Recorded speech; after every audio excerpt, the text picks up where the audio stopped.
সূরা বাকারা। বিসমিল্লাহির রহমানির রহিম। রহমান রহিম আল্লাহ তাআলার নামে। আলিফ লাম মিম। এই সেই মহাগ্রন্থ আল কোরআন, তাতে কোনো সন্দেহ নেই। যারা আল্লাহ তাআলাকে ভয় করে, এই কিতাব কেবল তাদের জন্যই পথ প্রদর্শক।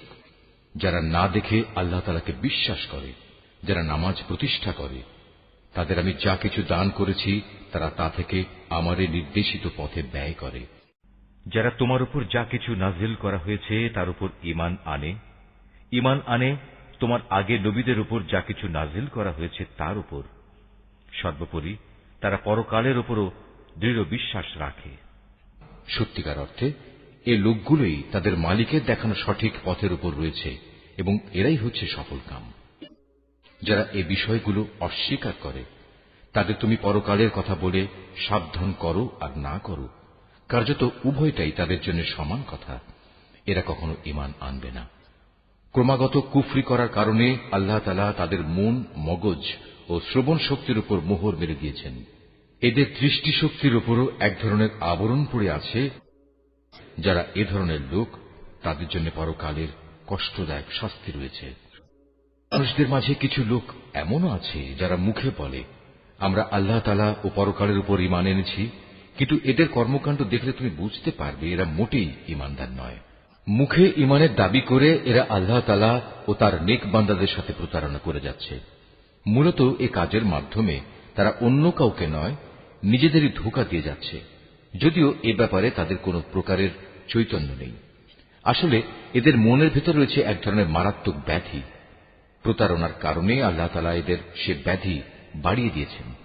তাদের জন্য রয়েছে আল্লাহ তাআলার পক্ষ থেকে পীড়াদায়ক আযাব, কেননা তারা মিথ্যা বলছিল। তাদের যখন বলা হয়, তোমরা এই শান্তিপূর্ণ জমিনে অশান্তি ও বিপর্যয় সৃষ্টি করো না, তখন তারা বলে, না, আমরাই তো হচ্ছি বরং সংশোধনকারী। অথচ এরাই হচ্ছে জমিনে যাবতীয় বিপর্যয় সৃষ্টিকারী, যদিও তারা এ ব্যাপারে কোনো চৈতন্য রাখে না। তাদের যখন বলা হয়, অন্য লোকেরা যেমন ঈমান এনেছে তোমরাও তেমনি ভাবে ঈমান আনো, তারা বলে, হে নবী, তুমি কি চাও আমরাও নির্বোধ লোকদের মতো ঈমান আনি? আসলে নির্বোধ তো হচ্ছে এরা নিজেরাই, যদিও তারা এই কথাটা জানে না। মুনাফিকদের অবস্থা হচ্ছে, তারা যখন ঈমানদার লোকদের সাথে মিলিত হয় তখন বলে, আমরা ঈমান এনেছি। আবার যখন একাকী তাদের শয়তানদের সাথে মিলিত হয় তখন বলে, আমরা তো তোমাদের সাথেই আছি। ঈমানের কথা বলে ওদের সাথে আমরা ঠাট্টা করছি মাত্র। মূলত আল্লাহ তাআলাই তাদের সাথে ঠাট্টা করে যাচ্ছেন। আল্লাহ তাআলাই তাদের অবকাশ দিয়ে রেখেছেন। তারা তাদের বিদ্রোহে বিভ্রান্তের ন্যায় ঘুরে বেড়াচ্ছে, জেনে বুঝে হিদায়াতের বিনিময়ে গোমরাহি কিনে নিয়েছে। তাদের এ ব্যবসাটা কিন্তু মোটেই লাভজনক হয়নি এবং এরা সঠিক পথের অনুসারীও নয়। এদের উদাহরণ হচ্ছে সে হতভাগ্য ব্যক্তির মতো, যে অন্ধকারে আগুন জ্বালাতে চাইল, যখন তা তার গোটা পরিবেশটাকে আলোকোজ্জ্বল করে দিল, তখন হঠাৎ করে আল্লাহ তাআলা তাদের কাছ থেকে আলোটুকু ছিনিয়ে দিলেন এবং তাদের এমন অন্ধকারে ফেলে রাখলেন যে তারা কিছুই দেখতে পেল না। এদের অবস্থা হচ্ছে, এরা কানেও শোনে না, চোখেও দেখে না, মুখ দিয়ে কথাও বলতে পারে না। অতএব এসব লোক সঠিক পথের দিকে ফিরে আসবে না। বা এদের উদাহরণ হচ্ছে আসমান থেকে নেমে আসা বৃষ্টির মতো, এর মাঝে রয়েছে আবার অন্ধকার, মেঘের গর্জন ও বিদ্যুতের চমক। বিদ্যুৎ গর্জন ও মৃত্যুর ভয়ে এরা নিজেদের কানে নিজেদের আঙুল ঢুকিয়ে রাখে। এরা জানে না আল্লাহ তাআলা কাফিরদের সকল দিক থেকেই ঘিরে রেখেছেন, তাতে এদের অবস্থা নাজুক হয়ে পড়ে। মনে হয় এখনই বিদ্যুৎ এদের চোখ নিষ্প্রভ করে দেবে। এই আতঙ্কজনক অবস্থায় আল্লাহ তাআলা যখন এদের জন্য একটু আলো জ্বালিয়ে দেন, তখন এরা সেদিকে চলতে থাকে। আবার যখন তিনি তাদের উপর অন্ধকার চাপিয়ে দেন, তখন এরা একটু থমকে দাঁড়ায়। অথচ আল্লাহ তাআলা চাইলে সহজেই তাদের শোনার ও দেখার ক্ষমতা ছিনিয়ে নিতে পারতেন। নিশ্চয়ই তিনি সর্বশক্তিমান। হে মানুষ, তোমরা সেই মহান আল্লাহ তাআলার দাসত্ব স্বীকার করো, যিনি তোমাদের এবং তোমাদের আগে যারা ছিল তাদের সবাইকে পয়দা করেছেন। আশা করা যায় এর ফলে তোমরা যাবতীয় সংকট থেকে বেঁচে থাকতে পারবে। তিনি সে মহান সত্তা, যিনি জমিনকে তোমাদের জন্য শয্যা বানালেন, আসমানকে বানালেন ছাদ এবং আসমান থেকে পানি পাঠালেন, তার সাহায্যে তিনি নানা প্রকারের ফলমূল উৎপাদন করে তোমাদের জীবিকার ব্যবস্থা করলেন। অতঃপর তোমরা জেনে বুঝে এসব কাজে আল্লাহ তাআলার সাথে কাউকে শরীক করো না। আর বান্দার উপর যে কিতাব নাজিল করেছি তার সত্যতার ব্যাপারে যদি তোমাদের কোনো সন্দেহ থাকে তাহলে যাও, তার মতো করে একটি সূরা তোমরাও রচনা করে নিয়ে এসো। এক আল্লাহ ছাড়া তোমাদের আর যেসব বন্ধু বান্ধব রয়েছে তাদেরও প্রয়োজনে সহযোগিতার জন্য ডাকো, যদি তোমরা তোমাদের দাবিতে সত্যবাদী হও। কিন্তু তোমরা যদি তা না করতে পারো, এবং আমি জানি তোমরা তা কখনই করতে পারবে না, তাহলে তোমরা দোজখের সেই কঠিন আগুনকে ভয় করো যার ইন্ধন হবে মানুষ ও পাথর। আল্লাহ তাআলাকে যারা অস্বীকার করে তাদের জন্যই এটা প্রস্তুত করে রাখা হয়েছে। অতঃপর যারা এই কিতাবের উপর ঈমান এনেছে এবং ভালো কাজ করেছে তাদের তুমি হে নবী সুসংবাদ দাও এমন এক জান্নাতের যার নিচ দিয়ে ঝর্ণা প্রবাহিত হতে থাকবে। যখনই তাদের এই জান্নাতের কোন একটি ফল দেয়া হবে তখনই তারা বলবে, এ ধরনের ফল তো ইতিপূর্বেও আমাদের দেওয়া হয়েছিল। তাদের মূলত এমনি ধরনের জিনিসই সেখানে দেওয়া হবে। তাদের জন্য আরো সেখানে থাকবে পবিত্র সহধর্মী এবং সহধর্মিনী, এবং তারা সেখানে অনন্তকাল ধরে অবস্থান করবে। সত্য প্রমাণের জন্য আল্লাহ তাআলা মশা কিংবা তার চাইতে উপরে যা কিছু আছে তার উদাহরণ দিতেও লজ্জাবোধ করেন না। যারা আল্লাহর বাণীতে বিশ্বাস স্থাপন করে তারা জানে এ সত্য আল্লাহর কাছ থেকেই এসেছে। আর যারা আগেই সত্য অস্বীকার করেছে তারা একে না মানার অজুহাত দিতে গিয়ে বলে, আল্লাহ তাআলা এ উদাহরণ দ্বারা কি বুঝাতে চান? এভাবে একই ঘটনা দিয়ে আল্লাহ তাআলা অনেক লোককে গুমরাহিতে নিমজ্জিত করলেও বহু লোককে তিনি আবার এ দিয়ে হেদায়েতের পথও দেখান। আর কতিপয় পাপাচারী ব্যক্তি ছাড়া তিনি তা দিয়ে অন্য কাউকে গুমরাহিতে নিমজ্জিত করেন না। এরা হচ্ছে সেসব লোক যারা আল্লাহর ফরমান মেনে চলার প্রতিশ্রুতি দেওয়ার পর তা ভঙ্গ করে। ব্যক্তি ও সমাজ জীবনে আল্লাহ তাআলা যেসব সম্পর্কের ভিত মজবুত করতে বলেছেন তা তারা ছিন্ন করে। সর্বোপরি জমিনে অহেতুক বিপর্যয় সৃষ্টি করে। এরাই হচ্ছে আসল ক্ষতিগ্রস্ত। তোমরা আল্লাহকে কিভাবে অস্বীকার করবে, অথচ তোমরা প্রথম দিকে ছিলে মৃত। তিনি তোমাদের জীবন দিয়েছেন, পুনরায় তিনি তোমাদের মৃত্যু দেবেন। অতঃপর সর্বশেষে তিনি আবার তোমাদের জীবন দান করবেন, এবং এভাবেই তোমাদের একদিন তাঁর কাছে ফিরে যেতে হবে। তিনি সেই মহান সত্তা যিনি এ পৃথিবীর সব কিছু তোমাদের ব্যবহারের জন্য তৈরি করেছেন। অতঃপর তিনি আসমানের দিকে মনোনিবেশ করলেন এবং তাকে 7 আসমানে বিন্যস্ত করলেন। তিনি সবকিছু সম্পর্কেই সম্যক অবগত আছেন। নবী, স্মরণ করো যখন তোমার মালিক তাঁর ফেরেশতাদের সম্বোধন করে বললেন, আমি পৃথিবীতে আমার খলিফা বানাতে চাই। তারা বলল, তুমি কি এমন কাউকে খলিফা বানাতে চাও যে তোমার জমিনে বিশৃঙ্খলা ও বিপর্যয় সৃষ্টি করবে এবং স্বার্থের জন্য তারা রক্তপাত করবে? আমরাই তো তোমার প্রশংসা সহকারে তোমার তাসবিহ পড়ছি এবং প্রতিনিয়ত তোমার পবিত্রতা বর্ণনা করছি। আল্লাহ তাআলা বললেন, আমি যা জানি তোমরা তা জানো না। আল্লাহ তাআলা অতঃপর তাঁর খলিফা আদমকে প্রয়োজনীয় সব জিনিসের নাম শিখিয়ে দিলেন। পরে তিনি সেগুলো ফেরেশতাদের কাছে পেশ করে বললেন, তোমাদের আশঙ্কার ব্যাপারে তোমরা যদি সত্যবাদী হও তাহলে তোমরা আমাকে এর নামগুলো বলো তো। বলল, হে আল্লাহ তাআলা, তুমি পবিত্র, আমাদের তো এর বাইরে আর কিছুই জানা নেই যা তুমি আমাদের শিক্ষা দিয়েছ। তুমিই একমাত্র জ্ঞানী, একমাত্র কুশলী। আল্লাহ তাআলা এবার আদমকে বললেন, তুমি তাদের কাছে তাদের নামগুলো বলে দাও। অতএব আদম আল্লাহর নির্দেশে তাদের সামনে তাদের নামগুলো যখন সুন্দরভাবে বলে দিল, তখন আল্লাহ তাআলা বললেন, আমি কি তোমাদের বলিনি যে আমি আসমান সমূহ ও জমিনের যাবতীয় গোপন বস্তু জানি, এবং তোমরা যা কিছু প্রকাশ করো আর যা কিছু গোপন করো আমি তাও ভালোভাবে জানি। আল্লাহ তাআলা যখন ফেরেশতাদের বললেন, তোমরা সম্মানের প্রতীক হিসেবে আদমের জন্য সাজদা করো, অতঃপর তারা আল্লাহর আদেশে আদমের সামনে সাজদা অবনত হল, শুধু ইবলিস ছাড়া। সে সাজদা করতে অস্বীকার করল এবং অহংকার করল। অতঃপর সে নাফরমানদের দলে শামিল হয়ে গেল। আমি বললাম, হে আদম, তুমি এবং তোমার স্ত্রী পরম সুখে এই বেহেশতে বসবাস করতে থাকো, এবং এর নিয়ামত থেকে যা তোমাদের মন চায় তাই তোমরা স্বাচ্ছন্দ্যের সাথে আহার করো, তবে এই গাছটির পাশেও যেও না, অন্যথায় তোমরা দুজনই সীমা লঙ্ঘনকারীদের মধ্যে সামিল হয়ে যাবে। কিন্তু শয়তান শেষ পর্যন্ত সেখান থেকে তাদের উভয়ের পদস্খলন ঘটাল। তারা উভয়ে বেহেশতের যেখানে ছিল সেখান থেকে সে তাদের বের করেই ছাড়ল। আর আমি তাদের বললাম, তোমরা একজন আরেকজনের দুশমন হিসেবে এখান থেকে নেমে পড়ো। তোমাদের পরবর্তী বাসস্থান হবে পৃথিবী, সেখানে একটি নির্দিষ্ট সময় পর্যন্ত তোমাদের জন্য জীবনের যাবতীয় উপকরণ থাকবে। অতঃপর আদম তার মালিকের কাছ থেকে হেদায়েত সম্বলিত কিছু বাণী পেল। আল্লাহ তাআলা তার উপর ক্ষমা পরবশ হলেন, অবশ্যই তিনি বড় মেহেরবান ও ক্ষমাশীল। আমি তাদের বললাম, তোমরা সবাই এবার এখান থেকে নেমে যাও, তবে যেখানে যাবে অবশ্যই সেখানে আমার পক্ষ থেকে তোমাদের কাছে জীবন বিধান সম্পর্কিত হেদায়েত আসবে। অতঃপর যে আমার সেই বিধান মেনে চলবে তার কোনো ভয় নেই, তাদের কোনো প্রকার উৎকণ্ঠিতও হতে হবে না। আর যারা আমার বিধান অস্বীকার করবে এবং আমার আয়াতসমূহ মিথ্যা প্রতিপন্ন করে লাগামহীন জীবন যাপন করবে, তারা অবশ্যই জাহান্নামের বাসিন্দা হবে, তারা সেখানে চিরদিন থাকবে। হে বনী ইসরাইল জাতি, তোমাদের উপর আমি যেসব নিয়ামত দিয়েছি তোমরা সেগুলো স্মরণ করো, আমার আনুগত্যের প্রতিশ্রুতি তোমরা পূর্ণ করো। আমিও এর বিনিময়ে তোমাদের দুনিয়া ও আখিরাতের পুরস্কারের প্রতিশ্রুতি পূর্ণ করব, এবং তোমরা একমাত্র আমাকেই ভয় করো।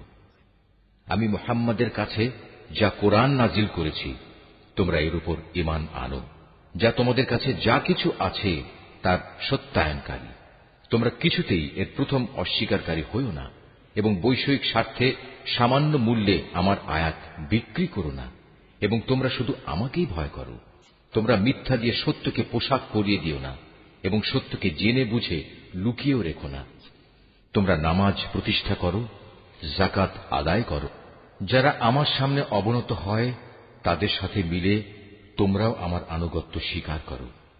তোমরা কি মানুষদের ভালো কাজের আদেশ করো এবং নিজেদের জীবনে তা বাস্তবায়নের কথা ভুলে যাও? অথচ তোমরা সবাই আল্লাহর কেতাব পড়ো, কিন্তু কেতাবের এ কথা তোমরা কি বোঝো না?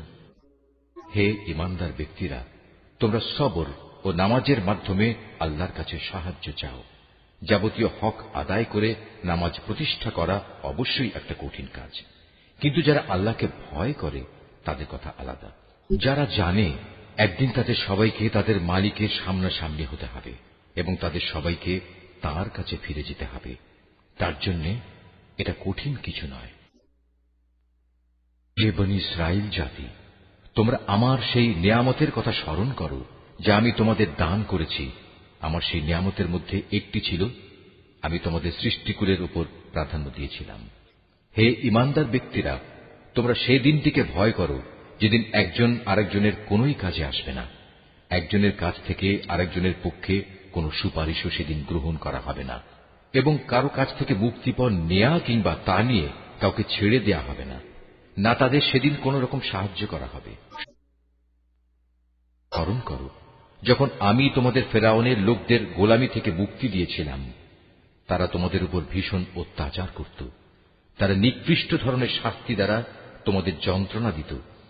তারা তোমাদের পুত্র সন্তানদের হত্যা করত এবং তোমাদের মেয়েদের তারা জীবিত রেখে দিত। তোমাদের মালিকের পক্ষ থেকে এতে তোমাদের জন্য বড় একটা পরীক্ষা নিহিত ছিল। আরো স্মরণ করো যখন আমি তোমাদের জন্য সমুদ্রকে দ্বিধা বিভক্ত করে দিয়েছিলাম, অতঃপর আমি তোমাদের সমূহ মৃত্যুর হাত থেকে বাঁচিয়ে দিয়েছিলাম, এবং আমি ফেরাউন ও তার দলবলকে সমুদ্রে ডুবিয়ে দিয়েছিলাম, আর তোমরা তা তো নিজেরাই প্রত্যক্ষ করেছিলে। আরো স্মরণ করো যখন মূসাকে আমি বিশেষ একটি কাজে 40 রাত নির্ধারণ করে দিলাম, তার যাওয়ার পর তোমরা একটি বাছুরকে মাবুদ রূপে গ্রহণ করে নিলে। তোমরা এতে করে ভীষণ জুলুম করেছিলে। অতঃপর এ অপরাধ সত্ত্বেও আমি পুনরায় তোমাদের ক্ষমা করে দিয়েছি এ আশায় যে তোমরা আমার কৃতজ্ঞতা আদায় করবে। সে কথাও স্মরণ করো যখন আমি মূসাকে কেতাব ও ন্যায় অন্যায়ের পরককারী একটি মানদণ্ড দান করেছি, যাতে করে তোমরা হেদায়েতের পথে চলতে পারো। আরো স্মরণ করো মূসা যখন তার নিজ লোকদের কাছে এসে বলল, হে আমার জাতি, তোমরা আমার অবর্তমানে বাছুরকে মাবুদ হিসেবে গ্রহণ করে যে বড় রকমের জুলুম করেছ, তার জন্য অবিলম্বে আল্লাহর দরবারে তওবা করো এবং তোমরা তোমাদের নিজেদের শিরকে অভিশপ্ত নফস সমূহকে হত্যা করো। এর মাঝেই আল্লাহর কাছে তোমাদের জন্য কল্যাণ রয়েছে। অতঃপর আল্লাহ তাআলা তোমাদের উপর ক্ষমা পরবশ হবেন, কারণ তিনি বড়ই ক্ষমাশীল ও অনুগ্রহকারী। তোমরা যখন বলেছিলে, হে মুসা, আমরা আল্লাহকে প্রত্যক্ষভাবে না দেখলে কখনো তার উপর ঈমান আনব না, তখন এ ধৃষ্টতার শাস্তি হিসেবে মুহূর্তের মধ্যেই বজ্রের মতো এক গজব তোমাদের উপর নিপতিত হল, আর তোমরা তার দিকে চেয়েই থাকলে, কিছুই করতে পারলে না। অতঃপর এই ধ্বংসকর মৃত্যুর পর তোমাদের আমি পুনরায় জীবন দান করলাম, যাতে করে তোমরা আমার কৃতজ্ঞতা আদায় করতে পারো। আমি তোমাদের উপর মেঘের ছায়া দান করেছিলাম, মান এবং সালওয়া নামক খাবারও তোমাদের জন্য পাঠিয়েছিলাম। আমি তোমাদের বলেছিলাম, সেসব পবিত্র খাবার খাও যা আমি তোমাদের দিয়েছি, তা তোমরা উপভোগ করো। নিয়ামত অবজ্ঞা করে তারা আমার উপর কোনো অবিচার করেনি, বরং এর দ্বারা তারা নিজেরাই নিজেদের উপর জুলুম করেছে। স্মরণ করো, আমি যখন তোমাদের বলেছিলাম, তোমরা এই জনপদে ঢুকে পড়ো এবং তোমরা তার যেখান থেকেই ইচ্ছা স্বাচ্ছন্দ্যে আহার করো। দম্ভ সহকারে প্রবেশ না করে মাথা নত করে ঢুকো। তোমরা ক্ষমার কথা বলবে, আমিও তোমাদের ভুল ত্রুটিসমূহ ক্ষমা করে দেব, এবং যারা ভালো কাজ করে আমি এভাবেই তাদের পাওনার অঙ্ক বাড়িয়ে দেই। সুস্পষ্ট হিদায়াত সত্ত্বেও অতঃপর জালিমরা এমন কিছু ব্যাপার রদবদল করে ফেলল, যা না করার জন্যই তাদের বলা হয়েছিল। আমিও এরপর যারা জুলুম করল তাদের উপর আসমান থেকে গজব নাজিল করলাম। মূলত এটা ছিল তাদের গুনার ফল। স্মরণ করো, যখন মুসা আমার কাছে তার জাতির লোকদের জন্য পানি চাইল, আমি তাকে বললাম, তোমার হাতের লাঠি দিয়ে তুমি এই পাথরে আঘাত করো। আঘাত করা মাত্রই সে পাথর থেকে 12টি পানির নহর উৎপন্ন হয়ে গেল। প্রত্যেক গোত্রই নিজ নিজ পানির ঘাট চিনে নিল। আমি বললাম, আল্লাহর দেয়া রিজিক থেকে তোমরা পানাহার করো, তবে কিছুতেই আমার জমিনে বিপর্যয় সৃষ্টি করে বেরিও না। করো, তোমরা যখন মুসাকে বলেছিলে, হে মুসা, প্রতিদিন একই ধরনের খাবারের উপর আমরা কিছুতেই আর ধৈর্য ধরতে পারব না, তুমি তোমার মালিকের কাছে বলো যেন তিনি কিছু ভূমিজাত দ্রব্য, তরিতরকারি, পেঁয়াজ, রসুন, ভুট্টা, ডাল উৎপাদন করেন। সে বলল, তোমরা কি আল্লাহর পাঠানো এই উৎকৃষ্ট জিনিসের সাথে একটি তুচ্ছ ধরনের জিনিসকে বদলে দিতে চাও? যদি তাই হয়, তাহলে তোমরা অন্য কোন শহরে সরে পড়ো, যেখানে তোমাদের এসব জিনিস যা তোমরা চাইবে তা অবশ্যই পাওয়া যাবে। আল্লাহ তাআলার আদেশ অমান্য করার ফলে শেষ পর্যন্ত অপমান ও দারিদ্র তাদের উপর ছেয়ে গেল। আল্লাহর গজব দ্বারা তারা আক্রান্ত হয়ে গেল। এটা এ কারণে যে এরা ক্রমাগত আল্লাহর আয়াতকে অস্বীকার করতে থাকল এবং আল্লাহর নবীদের অন্যায়ভাবে হত্যা করতে থাকল।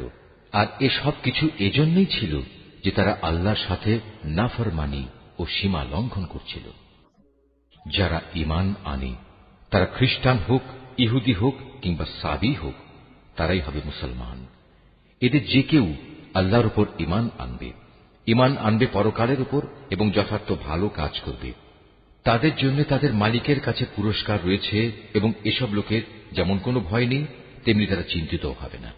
স্মরণ করো, যখন আমি তোমাদের কাছ থেকে প্রতিশ্রুতি নিয়েছিলাম যে তোমরা তাওরাত মেনে চলবে, এবং তুর পাহাড়কে আমি তোমাদের উপর তুলে ধরে বলেছিলাম যে কিতাব তোমাদের আমি দান করেছি তা শক্তভাবে আঁকড়ে ধরো এবং তাতে যা কিছু আছে তা স্মরণ রেখো। এই উপায়ে তোমরা হয়তো শয়তান থেকে নিজেদের বাঁচাতে পারবে। অতঃপর তোমরা এ ওয়াদা থেকে ফিরে গেলে, কিন্তু তা সত্ত্বেও আমার অনুদান ও রহমত যদি তোমাদের উপর না থাকত, তাহলে তোমরা অবশ্যই ধ্বংস হয়ে যেতে। তোমরা তো ভালো করেই তাদের জানো যারা তোমাদের মধ্যে শনিবারে আল্লাহর আদেশ লঙ্ঘন করেছে। অতঃপর আমি তাদের শুধু এটুকুই বলেছি, যাও, এবার তোমরা সবাই অপমানিত বানরে পরিণত হয়ে যাও। এই ঘটনাকে আমি সেসব মানুষদের যারা তখন সেখানে মজুদ ছিল, আরো যারা পরে আসবে, তাদের সবার জন্য একটি দৃষ্টান্তমূলক ঘটনা বানিয়ে দিয়েছি। যারা আল্লাহকে ভয় করে এমন লোকদের জন্য এই ঘটনা ছিল একটি উপদেশ। যখন মুসা তার জাতিকে বলল, অবশ্যই আল্লাহ তাআলা তার নামে তোমাদের একটি গাভী জবাই করার আদেশ দিচ্ছেন, তারা একথা শুনে বলল, হে মূসা, তুমি কি আমাদের সাথে তামাশা করছো? সে বলল, আমি তামাশা করে জাহেলদের দলে শামিল হওয়া থেকে আল্লাহ তাআলার কাছে পানা চাই। তারা মূসাকে বলল, তুমি তোমার মালিককে বলো আমাদের তিনি যেন সুস্পষ্ট বলে দেন তা কেমন হবে। সে বলল, অবশ্যই তা হবে এমন যা বৃদ্ধ হবে না, আবার একেবারে বাচ্চাও হবে না, বরং তা হবে এর মাঝামাঝি বয়সের। এখন যা কিছু তোমাদের নির্দেশ দেওয়া হচ্ছে তাই করো। তারা মূসাকে বলল, তুমি তোমার মালিককে জিজ্ঞেস করে নাও, তিনি আমাদের যেন বলে দেন তার রং কেমন হবে। সে বলল, তা হবে হলুদ রঙের। তার রং এত আকর্ষণীয় হবে যে যারা তাকাবে তা তাদেরই পরিতৃপ্ত করবে। তারা বলল, হে মূসা, তুমি তোমার মালিককে আবার জিজ্ঞেস করে নাও, আসলে তা কি ধরনের হবে। আমরা তো সঠিক গাভী বাছাই করতে পারছি না, কারণ আমাদের কাছে তো সব গাভী দেখতে একই ধরনের মনে হয়। আল্লাহ তাআলা চাইলে এবার অবশ্যই আমরা সঠিক পথে চলতে পারব। সে বলল, তাহলে শোনো, আল্লাহর ঈপ্সিত সে গাভী হবে এমন যে সেটি কোনো চাষাবাদের কাজ করে না, জমিনে পানি সেচের কাজও করে না, অর্থাৎ তা হবে সম্পূর্ণ নিখুঁত ও ত্রুটিমুক্ত। একথা শুনিয়ে তারা বলল, এতক্ষণে তুমি আমাদের সামনে সত্য ঘটনা নিয়ে এসেছ। অতঃপর তারা এ ধরনের একটি গাভী জবাই করল, যদিও ইতিপূর্বে মনে হয়নি যে তারা এ কাজটি আদৌ করতে চায়। যখন তোমরা একজন লোককে হত্যা করেছিলে, অতঃপর সে ব্যাপারে তোমরা একে অপরের উপর হত্যার অভিযোগ আরোপ করতে শুরু করলে, অথচ আল্লাহ তাআলা সেই বিষয়ই মানুষের সামনে বের করে আনতে চাইলেন যা তোমরা লুকোবার চেষ্টা করেছিলে। হত্যাকারীকে খোঁজার জন্য আমি তোমাদের বললাম, কোরবানি করা সেই গাভীর শরীরের একাংশ দিয়ে তোমরা একে মৃদু আঘাত করো। এভাবেই আল্লাহ তাআলা মৃত ব্যক্তিকে জীবন দান করবেন এবং এই ঘটনা দ্বারা তিনি তোমাদের কাছে তাঁর জ্ঞানের নিদর্শনসমূহ তুলে ধরেন। আশা করা যায় তোমরা সত্য অনুধাবন করবে। কিন্তু এত বড় একটি নিদর্শন সত্ত্বেও অতঃপর তোমাদের মন কঠিন হয়ে গেল, এমন কঠিন যেন তা শক্ত পাথর, বরং মাঝে মাঝে মনে হয় পাথরের চেয়েও বুঝি তা বেশি কঠিন।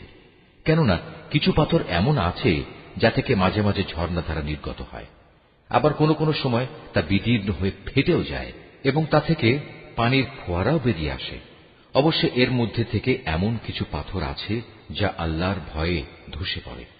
আল্লাহ তাআলা তোমাদের কার্যকলাপ সম্পর্কে মোটেই গাফেল নন। ঈমানদার লোকেরা, এরপরেও তোমরা কি এই আশা পোষণ করো যে এরা তোমাদের সাথে তোমাদের দ্বীনের জন্য ঈমান আনবে? অথচ এদের একাংশ যুগ যুগ ধরে আল্লাহর কিতাব শুনে আসছে, অতঃপর তারা তাকে বিকৃত করছে, অথচ এরা ভালো করেই তা জানে। অবস্থা হচ্ছে, এরা যখন ঈমানদারদের সাথে সাক্ষাৎ করে তখন বলে, আমরা ঈমান এনেছি, কিন্তু এরাই আবার যখন গোপনে একে অপরের সাথে মিলিত হয় তখন বলে, তোমরা কি মুসলমানদের কাছে সেসব কথা প্রকাশ করে দাও যা আল্লাহ তাআলা মুহাম্মদের নবুয়ত সম্পর্কে আগেই তাওরাতে তোমাদের উপর ব্যক্ত করেছেন।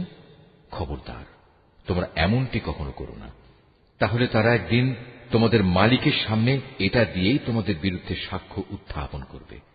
তোমরা কি এটুকু কথাও বুঝতে পারো না? এরা কি জানে না আল্লাহর কিতাবে যা কিছু এরা গোপন করে, আবার নিজেদের স্বার্থে তারা যা প্রকাশ করে তা সবই আল্লাহ তাআলা জানেন। এদের আরেকটি দল যারা একান্ত অশিক্ষিত, নিরক্ষর, এরা আল্লাহর কিতাব সম্পর্কে কিছুই জানে না। আল্লাহর কিতাব যেন এদের কাছে একটি নিছক ধ্যান ধারণা সর্বস্ব পুস্তক মাত্র। এরা শুধু অমূলক ধারণাই করে থাকে। সেসব লোকের জন্য ধ্বংস অনিবার্য যারা হাত দিয়ে কিতাব লিখে নেয়, তারপর দুনিয়ার সামনে বলে এগুলো হচ্ছে আল্লাহ তাআলার পক্ষ থেকে অবতীর্ণ শরীয়তের বিধান। তাদের উদ্দেশ্য হচ্ছে যেন তা দিয়ে দুনিয়ার কিছু স্বার্থ তারা কিনে নিতে পারে। অতঃপর তাদের হাত যা কিছু রচনা করেছে তার জন্য তাদের ধ্বংস ও দুর্ভোগ, যা কিছু তারা উপার্জন করেছে তার জন্য তাদের দুর্ভোগ। নির্বোধ লোকেরা বলে, জাহান্নামের আগুন কখনোই আমাদের স্পর্শ করবে না, একান্ত যদি করেও তা হবে নির্দিষ্ট কয়েকটা দিনের জন্য মাত্র। হে নবী, তুমি তাদের বলো, তোমরা কি আল্লাহর কাছ থেকে এমন কোন প্রতিশ্রুতি আদায় করে নিয়েছ? আল্লাহ তাআলা তো কখনো তার প্রতিশ্রুতি ভঙ্গ করেন না। না তোমরা জেনে বুঝেই আল্লাহ তাআলা সম্পর্কে এমন সব কথা বলে বেড়াচ্ছ যা তোমরা নিজেরাই জানো না। হ্যাঁ, যে কোনো ব্যক্তি স্বেচ্ছায় অপরাধ করেছে এবং যাকে তার পাপ ঘিরে রেখেছে, এমন লোকেরাই হচ্ছে জাহান্নামের অধিবাসী, এবং সেখানে তারা চিরদিন অবস্থান করবে। আবার যারাই আল্লাহর উপর ঈমান আনবে এবং ভালো কাজ করবে, তারা বেহেশতবাসী হবে, তারা সেখানে চিরদিন থাকবে। যখন আমি বনী ইসরায়েলদের কাছ থেকে এ মর্মে প্রতিশ্রুতি নিয়েছিলাম যে তোমরা আল্লাহ তাআলা ছাড়া অন্য কারো ইবাদত করবে না এবং মাতা পিতার সাথে সৎ ব্যবহার করবে, আত্মীয় স্বজন, এতিম মিসকিনদের সাথে ভালো ব্যবহার করবে, মানুষদের সুন্দর কথা বলবে, নামাজ প্রতিষ্ঠা করবে, যাকাত প্রদান করবে, কিন্তু এ সত্ত্বেও তোমাদের মধ্যে সামান্য কিছু সংখ্যক লোক ছাড়া অধিকাংশই অতঃপর সেদিন ফিরে গেছ। এভাবেই তোমরা প্রতিশ্রুতি থেকে মুখ ফিরিয়ে নিয়েছিলে। তোমাদের কাছ থেকে আমি এ প্রতিশ্রুতিও নিয়েছিলাম যে তোমরা কেউ কারো রক্তপাত করবে না এবং নিজেদের লোকদের তাদের ঘর বাড়ি থেকে উচ্ছেদ করবে না। অতঃপর তোমরা তা স্বীকার করে নিয়েছিলে। তোমরা তো নিজেরাই এ সাক্ষ্য দিচ্ছ। পর এই তো হচ্ছে, তোমরা একে অপরকে তোমরা হত্যা করতে লাগলে। তোমাদের এক দলকে তোমরা তাদের ভিটে মাটি থেকে বিতাড়িত করে দিতে লাগলে। অন্যায় এবং জুলুম দ্বারা জালেমদের তোমরা তাদের উপর পৃষ্ঠপোষকতা করতে থাকলে। শুধু তাই নয়, কোন লোক যুদ্ধবন্দী হয়ে তোমাদের কাছে এলে তোমরা তাদের জন্য মুক্তিপণ দাবি করো, অথচ তাদের ঘরবাড়ি থেকে উচ্ছেদ করাটাই ছিল তোমাদের উপর অবৈধ কাজ এবং আল্লাহ তাআলাকে দেয়া প্রতিশ্রুতির লঙ্ঘন। তোমরা কি তাহলে আল্লাহর কিতাবের একাংশ বিশ্বাস করো এবং আরেকাংশ অবিশ্বাস করো? সাবধান, কখনো যদি কোনো জাতি কিংবা ব্যক্তি দ্বীনের অংশ বিশেষের উপর ঈমান আনয়নের এ আচরণ করে, তাদের শাস্তি এছাড়া আর কি হবে? যে পার্থিব জীবনে তাদের লাঞ্ছনা ভোগ করতে হবে, তাদের পরকালেও কঠিনতম আযাবের দিকে নিক্ষেপ করা হবে। তোমরা প্রতিনিয়ত যা করছ, আল্লাহ তাআলা সে সব কিছু থেকে মোটেও উদাসীন নন।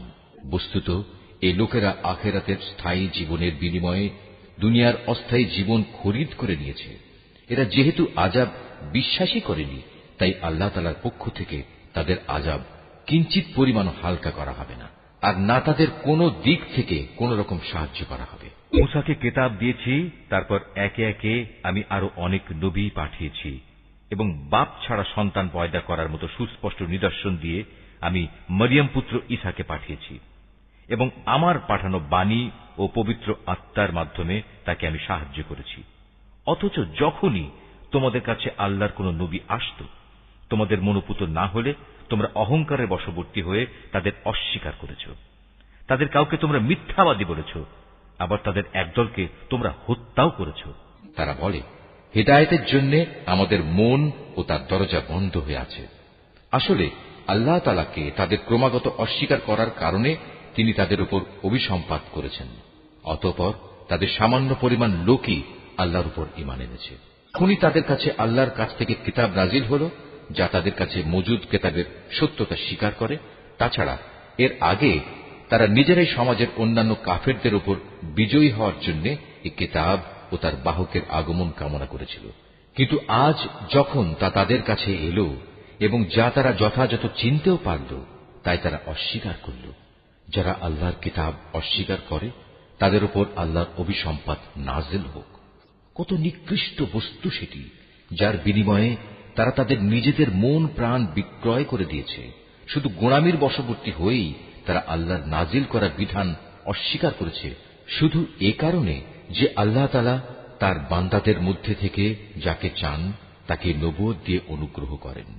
তাদের এ কুফরির ফলে তারা ক্রোধের উপর ক্রোধে আক্রান্ত হল।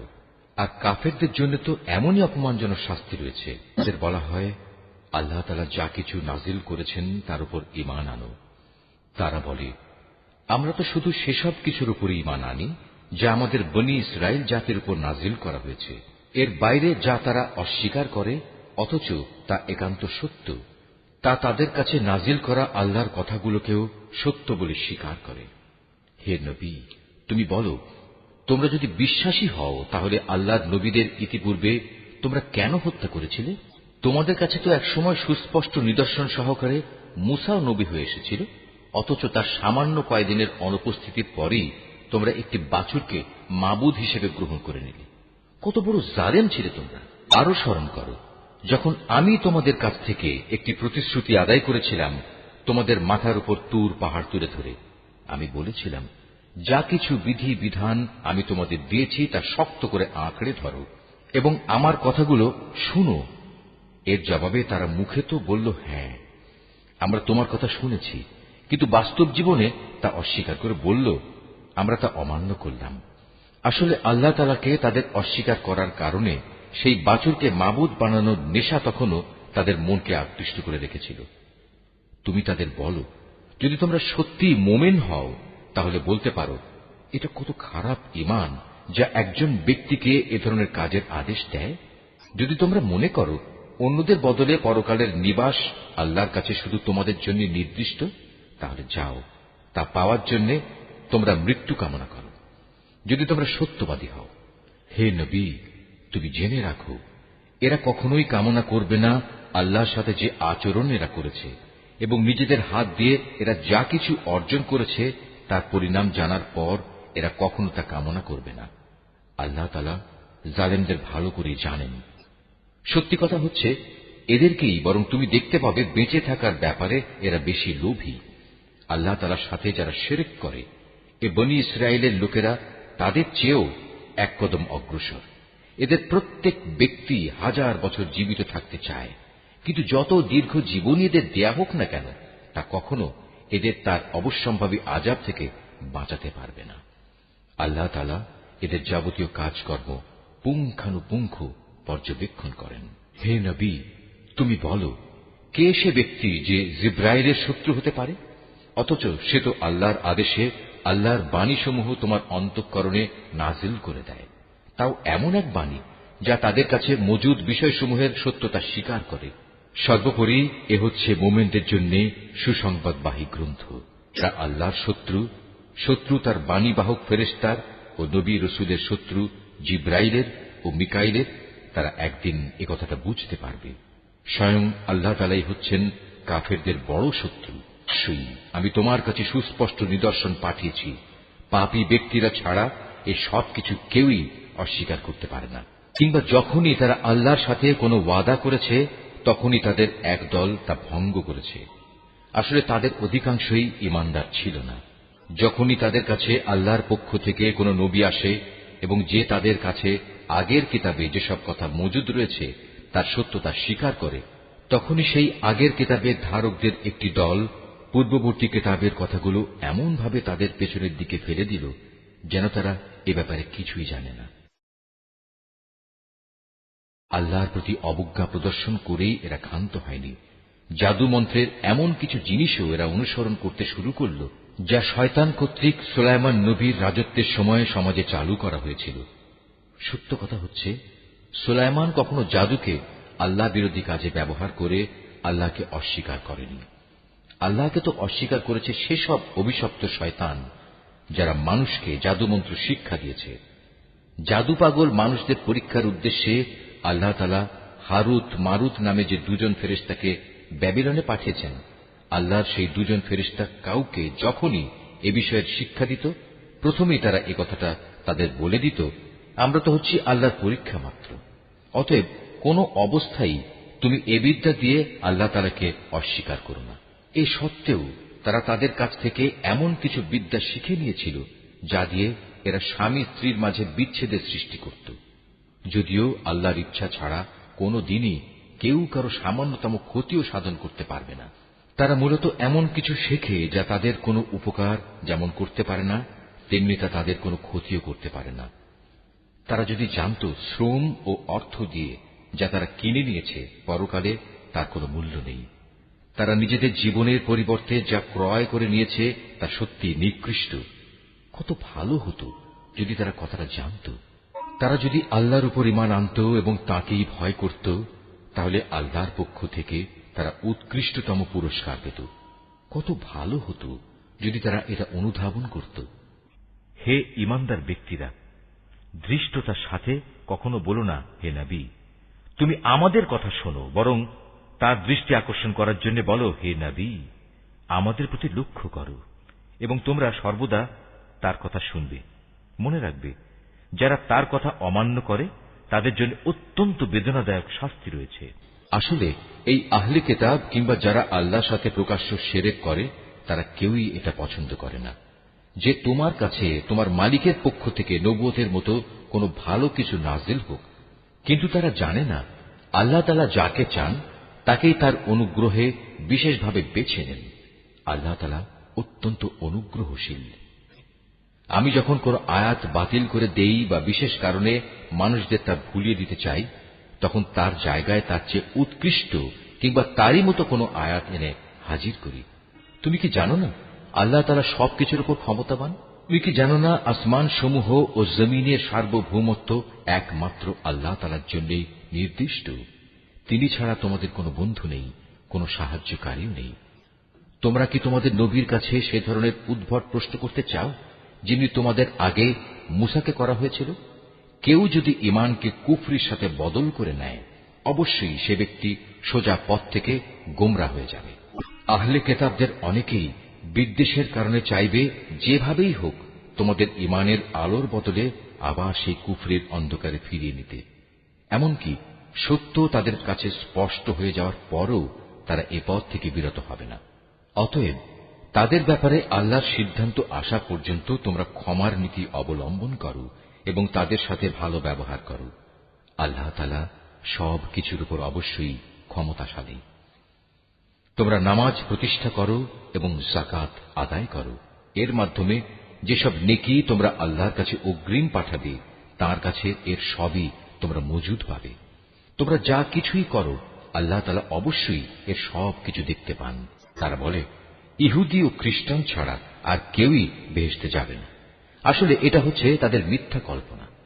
তুমি হে নবী বলো, যদি তোমরা সত্যবাদী হও তাহলে তোমাদের দলিল প্রমাণ নিয়ে এসো।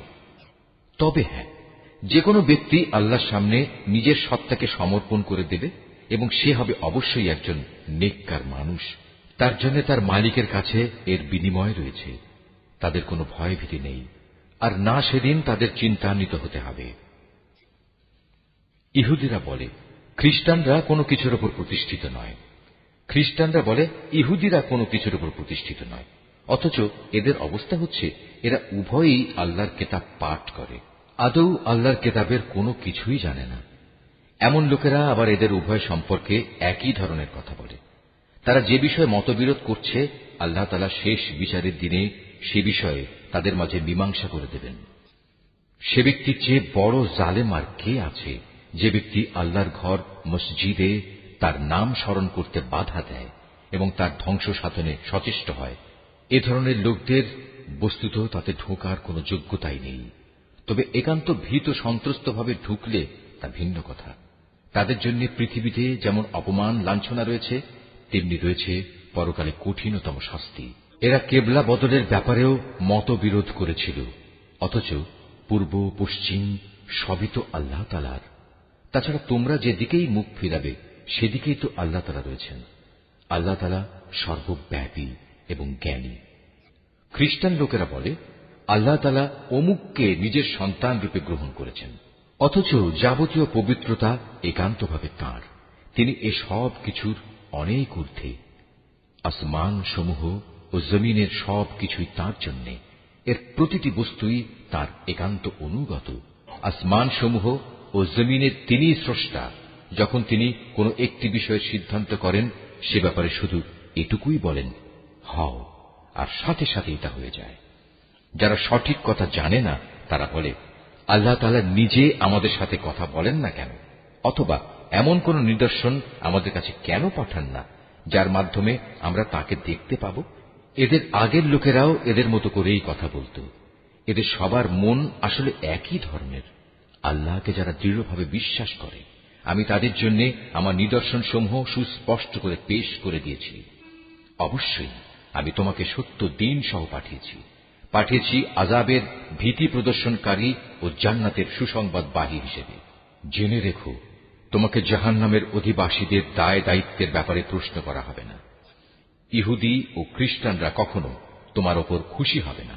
হ্যাঁ, তুমি যদি কখনো তাদের দলের অনুসরণ করতে শুরু করো তখনই এরা খুশি হবে। তুমি তাদের বলে দাও আল্লাহ তাআলার হেদায়েতই হচ্ছে একমাত্র পথ। সাবধান, তোমার কাছে সঠিক জ্ঞান আসার পরও যদি তুমি তাদের ইচ্ছানুসারে চলতে থাকো তাহলে আল্লাহ তাআলা ছাড়া তুমি কোনো বন্ধু ও সাহায্যকারী পাবে না। আহলে কিতাবদের মাঝে এমন কিছু লোক আছে যারা এ কোরআনকে যেভাবে নিষ্ঠার সাথে পড়া দরকার সেভাবেই পড়ে, তারা তার উপর ঈমানও আনে। যারা একে অস্বীকার করে তারাই হচ্ছে ক্ষতিগ্রস্ত লোক। হে বনী ইসরাইল জাতি, তোমরা আমার সে নিয়ামত স্মরণ করো যা আমি তোমাদের দান করেছি। সে নিয়ামতের অংশ হিসেবে আমি তোমাদের দুনিয়ার অন্যান্য জাতির উপর শ্রেষ্ঠত্ব দান করেছি। তোমরা সেই দিনটিকে ভয় করো যেদিন একজন মানুষ আরেকজনের কোনোই কাজে আসবে না। সেদিন তার কাছ থেকে কোন রকম বিনিময়ও নেওয়া হবে না। আবার একের পক্ষে অন্যের সুপারিশও সেদিন কোনো উপকারে আসবে না। সেদিন এসব লোকদের কোন রকম সাহায্যও করা হবে না। আরো স্মরণ করো যখন ইব্রাহিমকে তার রব কতিপয় বিষয়ে তার আনুগত্যের পরীক্ষা নিলেন, অতঃপর তা পুরোপুরি সে আদায় করল। আল্লাহ তাআলা বললেন, এবার আমি তোমাকে মানব জাতির জন্য নেতা বানাতে চাই। সে বলল, আমার ভবিষ্যৎ বংশধররাও কি নেতা হিসেবে বিবেচিত হবে? আল্লাহ তাআলা বললেন, আমার প্রতিশ্রুতি জালেমদের কাছে পৌঁছবে না। করো, আমি যখন মানুষদের মিলনস্থল ও নিরাপত্তার কেন্দ্র হিসেবে এই কাবা ঘরটি নির্মাণ করেছিলাম, আমি তাদের আদেশ দিয়েছিলাম, তোমরা ইব্রাহিমের দাঁড়ানোর স্থানটিকে নামাজের স্থান হিসেবে গ্রহণ করো। আমি ইব্রাহিম ও ইসমাইলকে আদেশ দিয়েছিলাম যেন তারা আমার ঘর কাবাকে হজ ও ওমরার তাওয়াফকারীদের জন্য, আল্লাহর ইবাদতে আত্মনিয়োগকারীদের জন্য, সর্বোপরি তার নামে রুকু সেজদাকারীদের জন্য পবিত্র করে রাখে। ইব্রাহিম যখন বলেছিল, হে মালিক, এ শহরকে তুমি শান্তি ও নিরাপত্তার শহর বানিয়ে দাও এবং এখানকার অধিবাসীদের মাঝে যে ব্যক্তি আল্লাহ তাআলা এবং পরকালে বিশ্বাস করে তুমি তাদের ফলমূল দিয়ে আহারের যোগান দাও। আল্লাহ তাআলা বললেন, হ্যাঁ, যে ব্যক্তি আমাকে অস্বীকার করবে তাকেও আমি অল্প কয়েকদিন জীবনের উপায় উপকরণ সরবরাহ করতে থাকব। অতঃপর অচিরেই আমি তাদের আগুনের আযাব ভোগ করতে বাধ্য করব, যা সত্যি বড় নিকৃষ্টতম স্থান। ইব্রাহিম ও ইসমাইল যখন এই ঘরের ভিত্তি উঠাচ্ছিল তখন তারা আল্লাহর কাছে দোয়া করল, হে আমাদের মালিক, আমরা যে উদ্দেশ্যে এই ঘর নির্মাণ করেছি তা তুমি আমাদের কাছ থেকে কবুল করো। একমাত্র তুমি সবকিছু জানো এবং সবকিছু শোনো। তারা আরো বলল, হে আমাদের মালিক, আমাদের উভয়কেই তুমি তোমার অনুগত মুসলিম বান্দা বানাও এবং আমাদের পরবর্তী বংশধরদের মাঝ থেকেও তুমি তোমার একদল অনুগত বান্দা বানিয়ে দাও। হে মালিক, তুমি আমাদের তোমার ইবাদতের আনুষ্ঠানিকতা সমূহ দেখিয়ে দাও এবং তুমি আমাদের উপর দয়া পরবশ হও, কারণ তুমি অত্যন্ত দয়া পরবশ ও পরম দয়ালু। হে আমাদের মালিক, তাদের বংশের মধ্যে তাদের নিজেদের মাঝ থেকে তুমি এমন একজন রাসূল পাঠাও যে তাদের কাছে তোমার আয়াতসমূহ পড়ে শোনাবে, তাদের তোমার কিতাবের জ্ঞান ও প্রজ্ঞা শিক্ষা দেবে, উপরন্তু সে তাদের পবিত্র করে দেবে। হে আল্লাহ, তুমি আমাদের এই দোয়া কবুল করো, কারণ তুমি মহাপরাক্রমশালী ও পরম কুশলী। জেনে বুঝে যে নিজেকে মূর্খ বানিয়ে রেখেছে সে ব্যক্তি ছাড়া আর কে এমন হবে যে ইব্রাহিমের আনিত জীবন বিধান থেকে মুখ ফিরিয়ে নেবে? অথচ তাকে আমি দুনিয়ার নবুয়তের জন্য বাছাই করে নিয়েছি। শেষ বিচারের দিনেও সে আমার নেক লোকদের মধ্যে শামিল হবে। যখন আমি তাকে বললাম, তুমি আমার অনুগত মুসলিম হয়ে যাও, সে বলল, আমি সৃষ্টিকুলের মালিক আল্লাহ তাআলার পূর্ণ আনুগত্য স্বীকার করে নিলাম। যে পথ ইব্রাহিম নিজের জন্য বেছে নিল সে পথে চলার জন্য সে তার সন্তান সন্ততিকেও ওসিয়ত করে গেল। ইয়াকুবও তার সন্তানদের ওসিয়ত করে বলল, হে আমার সন্তানরা, নিশ্চয়ই আল্লাহ তাআলা তোমাদের জন্য এই দ্বীন ইসলাম মনোনীত করে দিয়েছেন। অতএব কোন অবস্থায় এই জীবন বিধানের আনুগত্য স্বীকার ব্যতি রেখে তোমরা মৃত্যুবরণ করো না। হে ইহুদি জাতি, তোমরা কি তখন সেখানে উপস্থিত ছিলে যখন ইয়াকুবের সামনে তার মৃত্যু এসে হাজির হল এবং সে যখন তার ছেলে মেয়েদের বলল, বলো, আমার মৃত্যুর পর তোমরা কার ইবাদত করবে? তারা বলল, আমরা অবশ্যই তোমার মাবুদ, তোমার পূর্বপুরুষ ইব্রাহিম, ইসমাইল ও ইসহাকের মাবুদের ইবাদত করব। এ মাবুদ হচ্ছেন একক, আমরা তার আত্মসমর্পণকারী বান্দা হয়ে থাকব।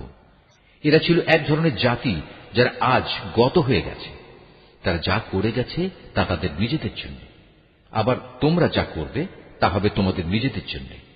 তারা যা কিছু করছিল সে ব্যাপারে তোমাদের কিছু জিজ্ঞেস করা হবে না। বলে, তোমরা ইহুদি কিংবা খ্রিস্টান হয়ে যাও, তাহলে তোমরা সঠিক পথে পরিচালিত হবে।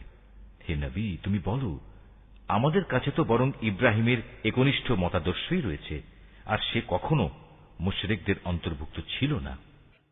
তোমরা বলো, আমরা তো আল্লাহর উপর ঈমান এনেছি এবং ঈমান এনেছি আল্লাহ তাআলা আমাদের কাছে যা কিছু নাজিল করেছেন তার উপর। আমাদের আগে ইব্রাহিম, ইসমাইল, ইসহাক, ইয়াকুব ও তাদের পরবর্তী সন্তানদের উপর যা কিছু নাজিল করা হয়েছে তাও আমরা মানি। তাছাড়া মুসা, ঈসা সহ সব নবীকে তাদের মালিকের পক্ষ থেকে যা কিছু দেওয়া হয়েছে তার উপর আমরা ঈমান এনেছি। আমরা এদের কারো মধ্যেই কোনো তারতম্য করি না। আমরা তো হচ্ছি আল্লাহরই অনুগত বান্দা। আর এরা যদি তোমাদের মতোই আল্লাহর উপর ঈমান আনত তাহলে তারাও সঠিক পথ পেত। তারা যদি সে পথ থেকে ফিরে আসে তাহলে তারা অবশ্যই উপদলীয় অনৈক্যের মাঝে পড়ে যাবে। আল্লাহ তাআলাই তোমার জন্য যথেষ্ট হবেন। তিনি শোনেন, তিনিই জানেন। হে নবী, তাদের তুমি বলো, আসল রং হচ্ছে আল্লাহ তাআলারই। এমন কে আছে যার রং তার রঙের চেয়ে উৎকৃষ্ট হতে পারে? আমরা ঘোষণা করছি আমরা তাঁরই ইবাদত করি। তুমি তাদের বলো, তোমরা কি স্বয়ং আল্লাহ তাআলার ব্যাপারেই আমাদের সাথে বিতর্কে লিপ্ত হতে চাও? অথচ তিনি যেমন আমাদের মালিক তেমনি তিনি তোমাদেরও মালিক। আমাদের কাজ আমাদের জন্য আর তোমাদের কাজ তোমাদের জন্য। আমরা তাঁর আনুগত্যের ব্যাপারে সবাই হচ্ছি নিষ্ঠাবান। অথবা তোমরা কি একথা বলতে চাও যে ইব্রাহিম, ইসমাইল, ইসহাক, ইয়াকুব ও তাদের বংশধররা সবাই ছিল ইহুদি কিংবা খ্রিস্টান? হে নবী, তুমি বলে দাও, এ ব্যাপারে তোমরা বেশি জানো না আল্লাহ তাআলা বেশি জানেন? যদি কোনো ব্যক্তি তার কাছে মজুদ আল্লাহর কাছ থেকে আগত সাক্ষ্য প্রমাণ গোপন করে তাহলে তার চেয়ে বড় জালেম আর কে হতে পারে? আল্লাহ তাআলা তোমাদের কাজকর্মের ব্যাপারে মোটেই গাফেল নন। তারাও ছিল এক ধরনের সম্প্রদায় যারা আজ গত হয়ে গেছে। তারা যা করে গেছে তা তাদের জন্য, আর তোমাদের কর্মফল হবে তোমাদের জন্য। তারা যা কিছু করছিল সে ব্যাপারে তোমাদের কিছু জিজ্ঞাসা করা হবে না। কিবলা বদলের ব্যাপারে মানুষদের ভেতর থেকে কিছু মূর্খ লোক অচিরেই বলতে শুরু করবে, এ কি হল? এতদিন যে কিবলার উপর তারা প্রতিষ্ঠিত ছিল, আজ কিসে তাদের সেদিক থেকে ফিরিয়ে দিল? হে নবী, তুমি তাদের বলে দাও, পূর্ব পশ্চিম সবই আল্লাহ তাআলার জন্য। আল্লাহ তাআলা যাকে ইচ্ছা তাকে সঠিক পথে পরিচালিত করেন। এভাবেই আমি তোমাদের এক মধ্যপন্থী মানব দলে পরিণত করেছি, যেন তোমরা দুনিয়ার অন্যান্য মানুষদের উপর হেদায়েতের সাক্ষী হয়ে থাকতে পারো, এবং একইভাবে রসুলও তোমাদের উপর সাক্ষী হয়ে থাকতে পারে। যে কেবলার উপর তোমরা এতদিন প্রতিষ্ঠিত ছিলে, আমি তা এই উদ্দেশ্যেই নির্ধারণ করেছিলাম, যাতে করে আমি এ কথাটা জেনে নিতে পারি যে তোমাদের মধ্যে কে রসুলের অনুসরণ করে আর কে তার কথা থেকে ফিরে যায়। তাদের উপর এটা ছিল কঠিন পরীক্ষা। অবশ্য আল্লাহ তাআলা যাদের হেদায়েত দান করেছেন তাদের কথা আলাদা। আল্লাহ তাআলা কখনো তোমাদের ঈমান বিনষ্ট করবেন না। অবশ্যই আল্লাহ তাআলা মানুষদের সাথে বড় দয়ালু ও একান্ত মেহেরবান। কেবলা পরিবর্তনের জন্য তুমি আকাশের দিকে তাকিয়ে যেভাবে আমার আদেশের অপেক্ষায় থাকতে, তা আমি অবশ্যই দেখতে পেয়েছি। তাই আমি তোমার পছন্দ মতো দিককেই কেবলা বানিয়ে দিচ্ছি। এখন থেকে তোমরা এই মর্যাদা সম্পন্ন মসজিদের দিকে ফিরে নামাজ আদায় করতে থাকবে। তোমরা যেখানেই থাকো না কেন, তোমাদের মুখমণ্ডল সেদিকেই ফিরিয়ে দেবে। এসব লোক যাদের কাছে আগেই কেতাব নাজিল করা হয়েছিল তারা ভালো করেই জানে এ ব্যাপারটা তোমার মালিকের পক্ষ থেকে আসা সম্পূর্ণ একটি সত্য ঘটনা। এ সত্ত্বেও তারা যে আচরণ করে যাচ্ছে, আল্লাহ তাআলা তা থেকে মোটেই অনবহিত নন। যাদের ইতিপূর্বে কেতাব দান করা হয়েছে তাদের সামনে যদি তুমি দুনিয়ার সব কয়টি প্রমাণও এনে হাজির করো, তারপরেও এরা তোমার কেবলার অনুসরণ করবে না, আর এরপর তুমিও তাদের কেবলার অনুসরণকারী হতে পারো না। তাছাড়া এদের এক দলও তো আর এক দলের কেবলার অনুসরণ করে না। আমার পক্ষ থেকে এই জ্ঞান তোমাদের কাছে পৌঁছার পর তুমি যদি তাদের ইচ্ছা আকাঙ্ক্ষার অনুসরণ করো, তাহলে অবশ্যই তুমি জালেমদের দলে শামিল হয়ে যাবে। আমি কিতাব দান করেছি, এরা তাকে এত ভালো করে চেনে যেমনি এরা চেনে আপন ছেলেদের। এদের একদল সত্য গোপন করার চেষ্টা করছে, অথচ এরা তো সবকিছুই জানে।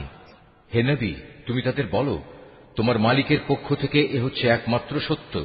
সুতরাং কোন অবস্থায় তোমরা সন্দেহ পোষণকারীদের দলে শামিল হও না।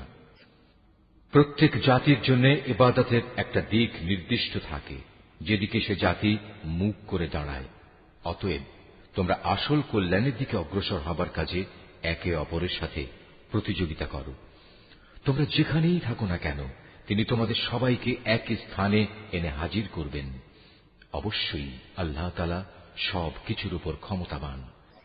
তুমি যে কোনো স্থান থেকেই বেরিয়ে আসো না কেন, নামাজের জন্য মসজিদে হারামের দিকে মুখ ফেরাও, কেননা এটাই হচ্ছে আল্লাহ তাআলার কাছ থেকে কিবলা সংক্রান্ত সঠিক সিদ্ধান্ত। আর আল্লাহ তাআলা তোমাদের কার্যাবলী সম্পর্কে মোটেই উদাসীন নন। হে নবী, যেদিক থেকেই তুমি বেরিয়ে আসবে নামাজের জন্য, সেখান থেকেই মসজিদে হারামের দিকে মুখ ফিরিয়ে দাঁড়িয়ে যেও। এ সময় যেখানেই তুমি থাকো না কেন, সে কাবার দিকে মুখ ফিরিয়ে নেবে। তাহলে প্রতিপক্ষের লোকদের কাছে তোমাদের বিরুদ্ধে খাড়া করানোর মতো কোনো যুক্তি অবশিষ্ট থাকবে না। তাদের মধ্য থেকে যারা বাড়াবাড়ি করে তাদের কথা অবশ্য আলাদা। তোমরা এসব ব্যক্তিদের ভয় করো না, তোমরা বরং ভয় করো আমাকে, যাতে করে আমি তোমাদের উপর আমার নিয়ামত পূর্ণ করে দিতে পারি। এর ফলে তোমরাও সঠিক পথের সন্ধান পেতে পারো। সঠিক পথের সন্ধান দেওয়ার জন্যই আমি এভাবে তোমাদের কাছে, তোমাদের মাঝ থেকেই একজনকে রসুল করে পাঠিয়েছি, যে ব্যক্তি প্রথমত তোমাদের কাছে আমার আয়াত পড়ে শোনাবে, দ্বিতীয়ত সে তোমাদের জীবন পরিশুদ্ধ করে দেবে, এবং তৃতীয়ত সে তোমাদের আমার কিতাব ও তার অন্তর্নিহিত জ্ঞান শিক্ষা দেবে। সর্বোপরি সে তোমাদের এমন বিষয়সমূহের জ্ঞান দান করবে যা তোমরা কখনো জানতে না। অতএব এসব অনুগ্রহের জন্য তোমরা আমাকেই স্মরণ করো, তাহলে আমিও তোমাদের স্মরণ করব। তোমরা আমার কৃতজ্ঞতা আদায় করো এবং কখনো তোমরা আমার অকৃতজ্ঞ হইও না। হে মানুষ, তোমরা যারা ঈমান এনেছ, পরম ধৈর্য ও খালেস নামাজের মাধ্যমে তোমরা আমার কাছে সাহায্য প্রার্থনা করো। অবশ্যই আল্লাহ তাআলা ধৈর্যশীল মানুষদের সাথে আছেন। যারা আল্লাহ তাআলার পথে নিহত হয়েছে তাদের তোমরা কখনো মৃত বলো না, বরং তারাই হচ্ছে আসল জীবিত মানুষ। কিন্তু এ বিষয়টির কিছুই তোমরা জানো না। আমি অবশ্যই ঈমানের দাবিতে তোমাদের পরীক্ষা করব, কখনো ভয়ভীতি, কখনো ক্ষুধা অনাহার, কখনো তোমাদের জান মাল ও ফসলাদির ক্ষতি সাধন করে তোমাদের পরীক্ষা করা হবে। যারা ধৈর্যের সাথে এর মোকাবেলা করে, তুমি সে ধৈর্যশীলদের জান্নাতের সুসংবাদ দান করো। যখনই তাদের সামনে কোনো পরীক্ষা এসে হাজির হয়, তখনই তারা বলে, আমরা তো আল্লাহর জন্যেই, আমাদের তো একদিন আল্লাহর কাছেই ফিরে যেতে হবে। বস্তুত এরা হচ্ছে সেসব ব্যক্তি যাদের উপর রয়েছে তাদের মালিকের পক্ষ থেকে অগণিত রহমত ও অপার করুণা, আর এরাই সঠিক পথ প্রাপ্ত। অবশ্যই সাফা এবং মারওয়া পাহাড় দুটো হচ্ছে আল্লাহ তাআলার নিদর্শনসমূহের অন্যতম। অতএব যদি তোমাদের মধ্যে কোনো লোক হজ কিংবা উমরা আদায় করার ইরাদা করে, তার জন্য এই উভয় পাহাড়ের মাঝে তাওয়াফ করাতে দোষের কিছু নেই। কেননা যদি কোনো ব্যক্তি অন্তরের নিষ্ঠার সাথে কোনো ভালো কাজ করে, তাহলে তারা যেন জেনে রাখে, নিঃসন্দেহে আল্লাহ তাআলা কৃতজ্ঞতা পরায়ণ ও প্রভূত জ্ঞানের অধিকারী। মানুষের জন্য যেসব বিধান আমি আমার কিতাবে বর্ণনা করে দিয়েছি, তারপর যারা আমার নাজিল করা সেসব সুস্পষ্ট নিদর্শন সমূহ ও পরিষ্কার পথ নির্দেশ গোপন করে, এরাই হচ্ছে সেসব লোক যাদের উপর আল্লাহ তাআলা অভিসম্পাত করেন। অভিশাপ বর্ষণ করে অন্যান্য অভিশাপকারীরাও, তবে তারা এ কাজ থেকে ফিরে আসবে এবং নিজেদের সংশোধন করে নেবে। খোলাখুলিভাবে তারা সেসব সত্য কথা প্রকাশ করবে যা এতদিন আহলে কিতাবরা গোপন করে আসছিল। এরাই হবে সেসব লোক যাদের উপর আমি দয়া পরবশ হব। আমি পরম ক্ষমাকারী, দয়ালু। যারা কুফরি করেছে এবং এই কাফের অবস্থায় মৃত্যুবরণ করেছে, তাদের উপর আল্লাহর অভিশাপ, ফেরেশতাদের অভিশাপ, সর্বোপরি অভিশাপ সমগ্র মানবকুলের। এই অভিশপ্ত অবস্থা নিয়েই এরা সেখানে চিরদিন থাকবে। শাস্তির মাত্রা এদের উপর থেকে বিন্দু মাত্র কম করা হবে না, তাদের কোন রকম অবকাশও দেয়া হবে না। তোমাদের মাবুদ হচ্ছেন একজন, তিনি ছাড়া দ্বিতীয় কোনো মাবুদ নেই। তিনি দয়ালু, তিনি মেহেরবান। নিঃসন্দেহে আসমান জমিনের সৃষ্টির মাঝে, রাত দিনের এই আবর্তনের মাঝে, মহাসাগরে ভাসমান জাহাজসমূহে যা মানুষের জন্য কল্যাণকর দ্রব্য সামগ্রী নিয়ে ঘুরে বেড়ায়, এর সব কয়টিতে আল্লাহ তাআলার নিদর্শন মজুদ রয়েছে। আরো আছে আল্লাহ তাআলা আকাশ থেকে বৃষ্টি আকারে যা কিছু নাজিল করেন সেই বৃষ্টির পানির মাঝে। ভূমির নির্জীব হওয়ার পর তিনি এ পানি দ্বারা তাতে নতুন জীবন দান করেন। অতঃপর এই ভূখণ্ডে সব ধরনের প্রাণীর তিনি আবির্ভাব ঘটান। অবশ্যই বাতাসের প্রবাহ সৃষ্টি করার মাঝে এবং সে মেঘমালা যা আসমান জমিনের মাঝে বশীভূত করে রাখা হয়েছে, তার মাঝে সুস্থ বিবেকবান সম্প্রদায়ের জন্য নিদর্শন রয়েছে। মানুষদের মাঝে কিছু সংখ্যক এমনও রয়েছে যে আল্লাহর বদলে অন্য কিছুকে তাঁর সমকক্ষ মনে করে। তারা তাদের তেমনি ভালোবাসে যেমনটি শুধু আল্লাহ তাআলাকেই তাদের ভালোবাসা উচিত। আর যারা সত্যিকার অর্থে আল্লাহ তাআলার উপর ঈমান আনে তারা তো তাকেই সর্বাধিক পরিমাণে ভালোবাসবে। যারা আল্লাহর আনুগত্য না করে বাড়াবাড়ি করছে, তারা যদি আযাব স্বচক্ষে দেখতে পেত তাহলে এরা বুঝতে পারত আসমান জমিনের সমুদয় শক্তি একমাত্র আল্লাহর জন্যই। শাস্তি দেওয়ার ব্যাপারে তিনি অত্যন্ত কঠোর। সেদিন ভয়াবহ শাস্তি দেখে হতভাগ্য লোকেরা দুনিয়ায় যাদের তারা মেনে চলত তাদের অনুসারীদের সাথে সম্পর্ক ছেদের কথা বলবে, আমরা তো এদের চিনিই না। এদের উভয়ের মধ্যেকার ভঙ্গুর সব সম্পর্ক সেদিন ছিন্ন বিচ্ছিন্ন হয়ে যাবে। এ হতাশাগ্রস্ত অনুসারীরা সেদিন বলবে, আবার যদি একবার আমাদের জন্য পৃথিবীতে ফিরে যাবার সুযোগ থাকত, তাহলে আজ যেমনি করে তারা আমাদের সাথে সম্পর্ক ছেদ করেছে, আমরা সেখানে গিয়ে তাদের সাথে যাবতীয় সম্পর্ক ছেদ করে আসতাম। এভাবেই আল্লাহ তাআলা তাদের সমগ্র জীবনের কর্মকাণ্ডগুলো তাদের সামনে একরাশ লজ্জা ও আক্ষেপ হিসেবে তুলে ধরবেন। তাদের জন্য যে জাহান্নাম নির্ধারিত হয়ে আছে, এরা কখনো সেই জাহান্নাম থেকে বেরিয়ে আসতে পারবে না। হে মানুষ, তোমরা আল্লাহর জমিনে যা কিছু হালাল ও পবিত্র জিনিস আছে তা খাও, এবং হালাল হারামের ব্যাপারে শয়তানের পদাঙ্ক অনুসরণ করো না। অবশ্যই সে তোমাদের প্রকাশ্য দুশমন। শয়তানের কাজ হচ্ছে সে তোমাদের সব সময় পাপ ও অশ্লীল কাজের আদেশ দেয়, যাতে করে আল্লাহ তাআলার নামে তোমরা এমন সব কথা বলতে শুরু করো যা সম্পর্কে তোমরা কিছুই জানো না। তাদের যখন বলা হয় আল্লাহ তাআলা যা কিছু নাজিল করেছেন তোমরা তা মেনে চলো, তারা বলে, আমরা তো শুধু সে পথেরই অনুসরণ করব যে পথের উপর আমরা আমাদের বাপ দাদাদের পেয়েছি। তাদের বাপ দাদারা যদি এ ব্যাপারে কোনো জ্ঞান বুদ্ধির পরিচয় নাও দিয়ে থাকে, কিংবা তারা যদি হেদায়েত নাও পেয়ে থাকে, তবু কি তারা তাদের অনুসরণ করবে? এভাবে যারা হেদায়েত অস্বীকার করে তাদের উদাহরণ হচ্ছে এমন জন্তুর মতো যে তার পালের আরেকটি জন্তুকে যখন ডাক দেয় তখন পেছনে সেই জন্তুটি তার চিৎকার ও কান্নার আওয়াজ ছাড়া আর কিছুই শুনতে পায় না। মূলত এরা কানেও শোনে না, কথাও বলতে পারে না, চোখেও দেখে না। এ কারণে হেদায়েতের কথাও এরা বোঝে না।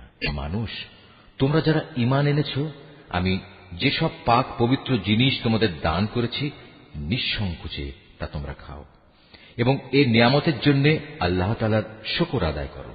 অবশ্য যদি তোমরা হালাল হারামের ব্যাপারে একান্তভাবে শুধু তাঁরই দাসত্ব করো।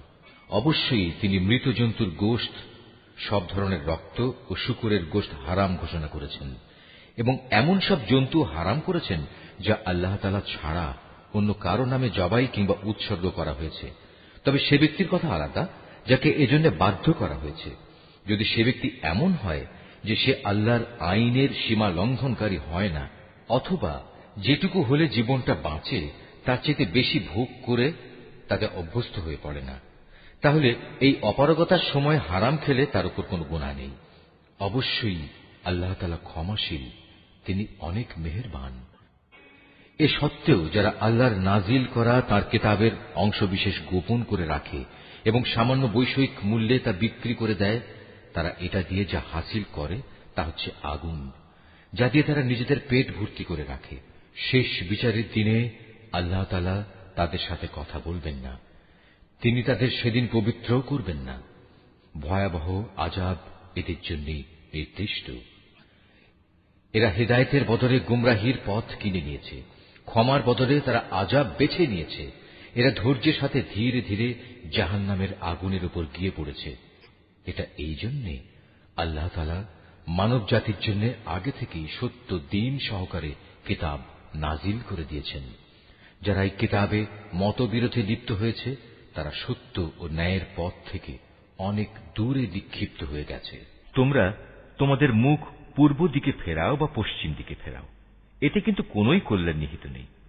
আসল নেকি হচ্ছে একজন মানুষ ঈমান আনবে আল্লাহর উপর, পরকালের উপর, ফেরেশতাদের উপর, আল্লাহর কেতাবের উপর, কেতাবের বাহক নবী রসুলদের উপর, এবং আল্লাহর দেয়া মাল সম্পদ তারই ভালোবাসা পাবার মানুষে আত্মীয় স্বজন, এতিম মিসকিন ও পথিক মুসাফিরের জন্য ব্যয় করবে। সাহায্য প্রার্থী দুস্থ মানুষ, সর্বোপরি মানুষদের কয়েদ ও দাসত্বের বন্দী দশা থেকে মুক্ত করার কাজে অর্থ ব্যয় করবে। নামাজ প্রতিষ্ঠা করবে, দারিদ্র বিমোচনের জন্য যাকাত আদায় করবে। তাছাড়াও রয়েছে সেসব পুণ্যবান মানুষ যারা প্রতিশ্রুতি দিলে তা পালন করে, ক্ষুধা দারিদ্র্যের সময় ও দুর্দিনে ধৈর্য ধারণ করে। মূলত এরাই হচ্ছে সত্যবাদী এবং এরাই হচ্ছে প্রকৃত আল্লাহভীরু মানুষ।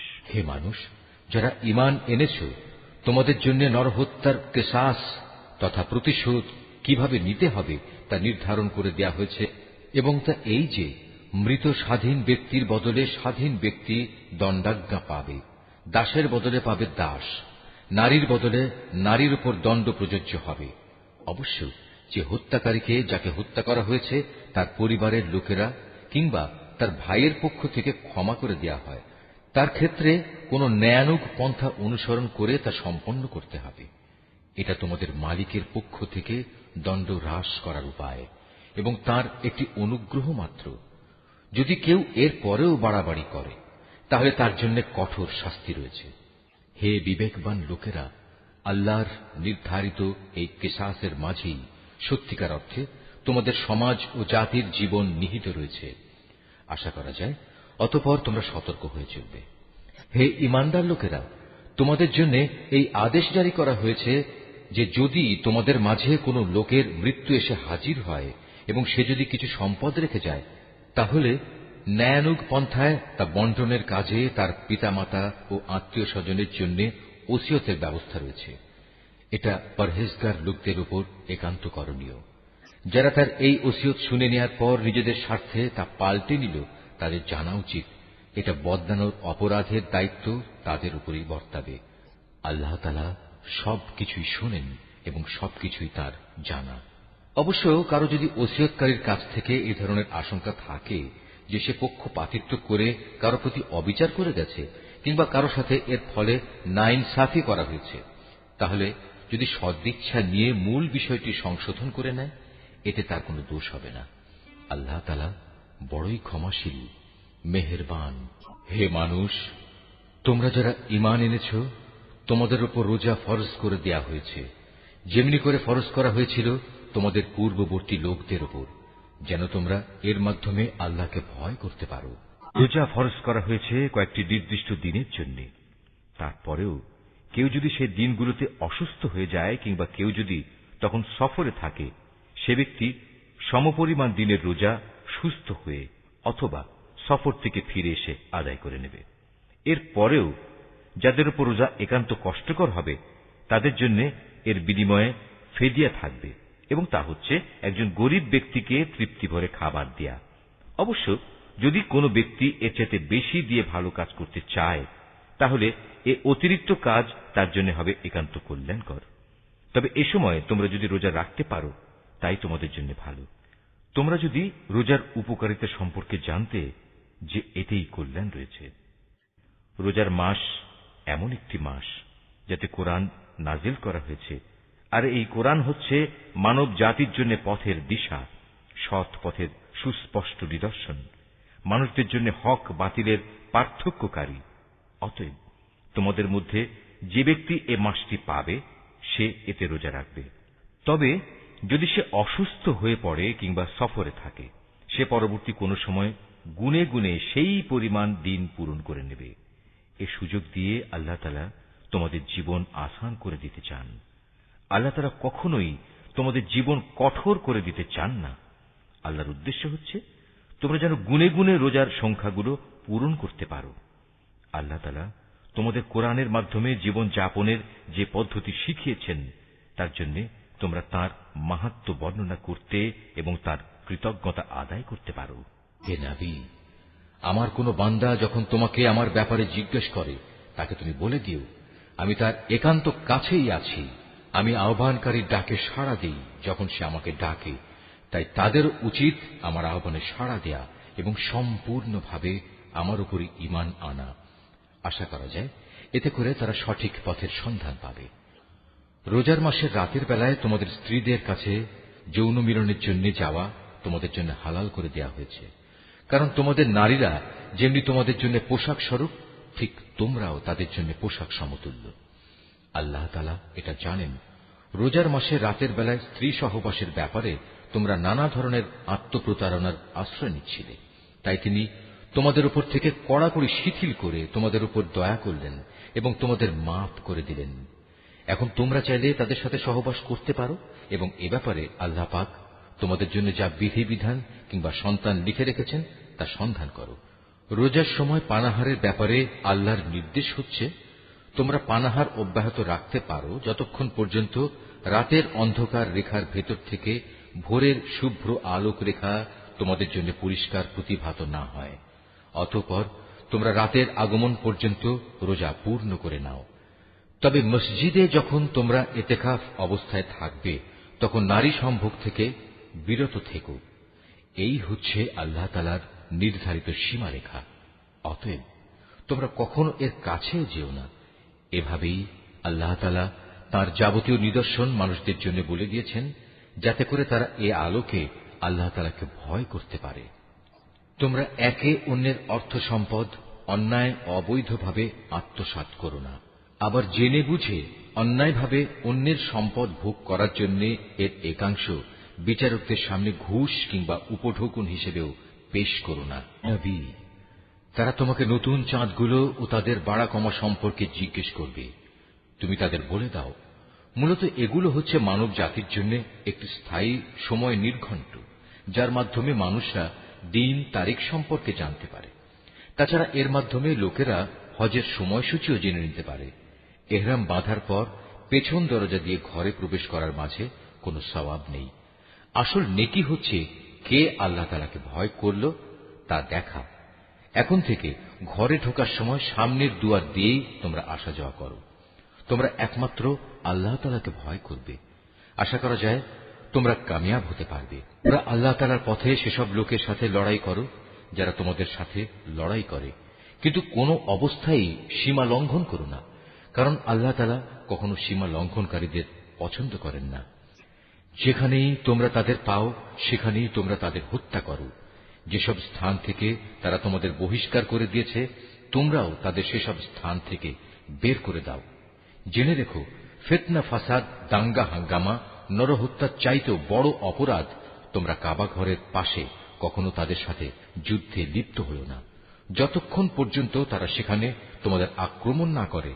তারা যদি তোমাদের সাথে যুদ্ধ করে তাহলে তোমরা তাদের সাথে যুদ্ধ করো। এভাবেই কাফেরদের শাস্তি দেয়া হয়। তবে তারা যদি যুদ্ধ বিগ্রহ থেকে ফিরে আসে তাহলে মনে রেখো, আল্লাহ তাআলা বড়ই ক্ষমাশীল ও দয়ার আধার। তোমরা তাদের সাথে লড়াই করতে থাকো যতক্ষণ না জমিন থেকে ফিতনা নির্মূল হয়ে যায় এবং আল্লাহর জমিনে আল্লাহর দেয়া জীবন ব্যবস্থা পূর্ণাঙ্গভাবে আল্লাহর জন্য নির্দিষ্ট হয়ে যায়। যদি তারা যুদ্ধ থেকে ফিরে আসে তবে তাদের সাথে আর কোনো বাড়াবাড়ি নয়। তবে হ্যাঁ, যারা নিজেরাই জালেম তাদের উপর এটা প্রযোজ্য নয়। একটি সম্মানিত মাসের বদলেই একটি সম্মানিত মাস আশা করা যাবে। প্রয়োজনে এ সম্মানিত মাস সমূহেও প্রতিশোধ ব্যবস্থা বৈধ হবে। এ সময়ে যদি কেউ তোমাদের উপর হস্ত প্রসারিত করে তাহলে তোমরাও তাদের উপর তেমনি হস্ত প্রসারিত করে জবাব দাও। তবে সর্বদাই আল্লাহকে ভয় করতে থাকো। মনে রেখো, যারা অপরাধ থেকে বেঁচে থাকে আল্লাহ তাআলা তাদের সাথে রয়েছেন। আল্লাহর পথে অর্থ সম্পদ ব্যয় করো। অর্থ সম্পদ আঁকড়ে ধরে নিজেদের হাতেই নিজেদের ধ্বংসের অতলে নিক্ষেপ করো না, এবং তোমরা অন্য মানুষদের সাথে দয়া অনুগ্রহ করো। নিশ্চয়ই আল্লাহ তাআলা অনুগ্রহকারী ব্যক্তিদের ভালোবাসেন। আল্লাহ তাআলার সন্তুষ্টির জন্য হজ ও উমরা সম্পন্ন করো। পথে যদি তোমাদের কোথাও আটকে দেয়া হয় তাহলে সে স্থানেই কোরবানির জন্য যা কিছু সহজভাবে হাতের কাছে পাওয়া যায় তা দিয়েই কোরবানি আদায় করে নাও। তবে কোরবানির পশু তার নির্দিষ্ট গন্তব্যস্থলে পৌঁছার আগ পর্যন্ত তোমরা তোমাদের মাথা মুন্ডন করো না। যদি তোমাদের মধ্যে কোনো ব্যক্তি অসুস্থ হয়ে পড়ে অথবা যদি তার মাথায় কোনো রোগ থাকে যে কারণে আগেই তার মাথা মুন্ডন করা প্রয়োজন হয়ে পড়ে, তাহলে সে যেন এর বিনিময়ে ফিদিয়া আদায় করে, এবং তা হচ্ছে কিছু রোজা রাখা অথবা অর্থ দান করা কিংবা কোরবানি আদায় করা। অতঃপর তোমরা যখন নিরাপদ হয়ে যাবে তখন তোমাদের কেউ যদি একসাথে হজ ও উমরা আদায় করতে চায়, তার উচিত তার সাধ্য অনুযায়ী কোরবানি আদায় করা। যদি কোরবানি করার মতো কোনো পশু সে না পায়, তাহলে সে যেন হজের সময়কালে 3টি এবং তোমরা যখন বাড়ি ফিরে আসবে তখন 7টি, সর্বমোট পূর্ণ 10টি রোজা রাখে।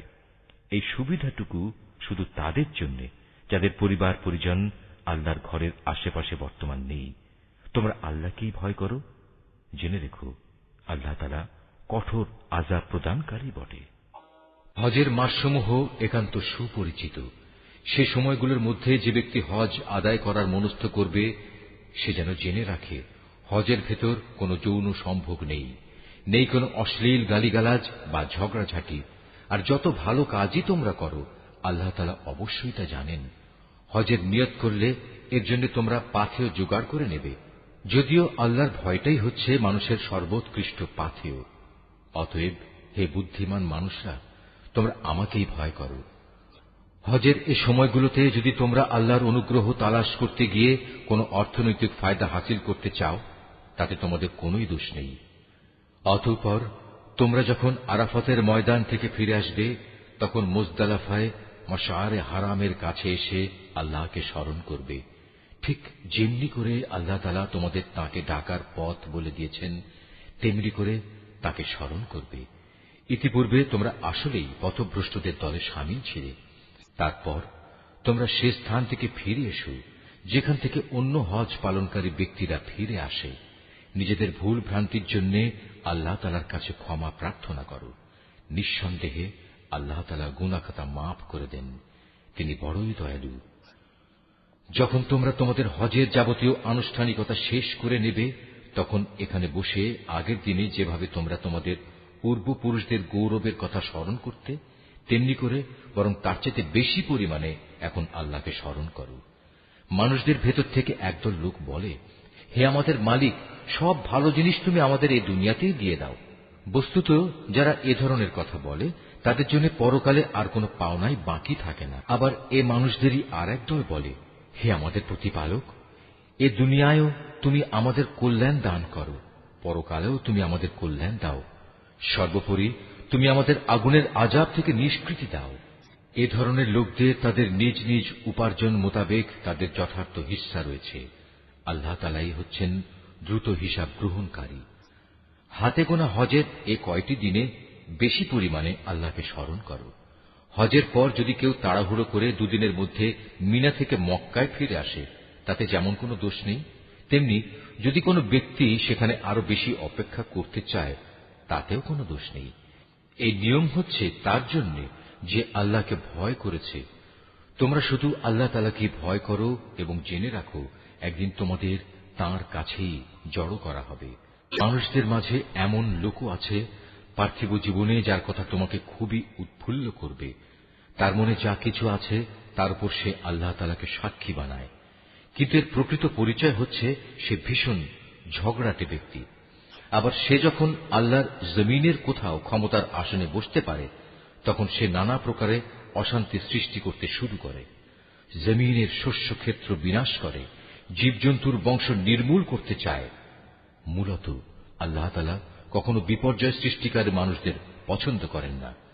যখন তাকে বলা হয় ফিতনা ফাসাদ সৃষ্টি না করে তুমি আল্লাহ তাআলাকে ভয় করো, তখন তাকে মিথ্যা অহংকারে পেয়ে বসে যা গুনাহর সাথে মেশানো থাকে। মূলত এ চরিত্রের লোকের জন্য জাহান্নামই যথেষ্ট, আর তা হচ্ছে একান্ত নিকৃষ্টতম ঠিকানা। মানুষদের ভেতর আবার এমন কিছু লোক রয়েছে যারা আল্লাহ তাআলার এতটুকু সন্তুষ্টি লাভের জন্য নিজের জীবন পর্যন্ত বিক্রি করে দেয়। আল্লাহ তাআলা এ ধরনের বান্দাদের প্রতি সত্যিই অনুগ্রহশীল। হে ইমানদার লোকেরা, তোমরা পুরোপুরি ইসলামের ছায়াতলে এসে যাও এবং কোনো অবস্থায় অভিশপ্ত শয়তানের পদাঙ্ক অনুসরণ করো না, কেননা শয়তান হচ্ছে তোমাদের প্রকাশ্যতম দুশমন। আল্লাহ তাআলার পক্ষ থেকে এসব সুস্পষ্ট নিদর্শন তোমাদের কাছে এসে যাওয়ার পরও যদি তোমাদের পদস্খলন হয়, তাহলে নিশ্চিত জেনে রাখো আল্লাহ তাআলা মহাবিজ্ঞ ও পরাক্রমশালী। তারা কি সেদিনের অপেক্ষা করছে যখন আল্লাহ তাআলা স্বয়ং তার ফেরেশতা সহ মেঘের ছায়া দিয়ে এখানে আসবেন এবং তখন তাদের ভাগ্যের চূড়ান্ত ফয়সালা হয়ে যাবে। সব কয়টি ব্যাপার সর্বশেষে তার কাছেই উপনীত হবে। তুমি বনী ইসরায়েলদের জিজ্ঞেস করো, কি পরিমাণ সুস্পষ্ট নিদর্শন আমি তাদের দান করেছি। আমি তাদের বলেছি, যার কাছে হেদায়েতের নিয়ামত আসার পর সে নিজে তা বদলে ফেলে, তার জন্য আল্লাহ তাআলা কঠোর শাস্তি দানকারী।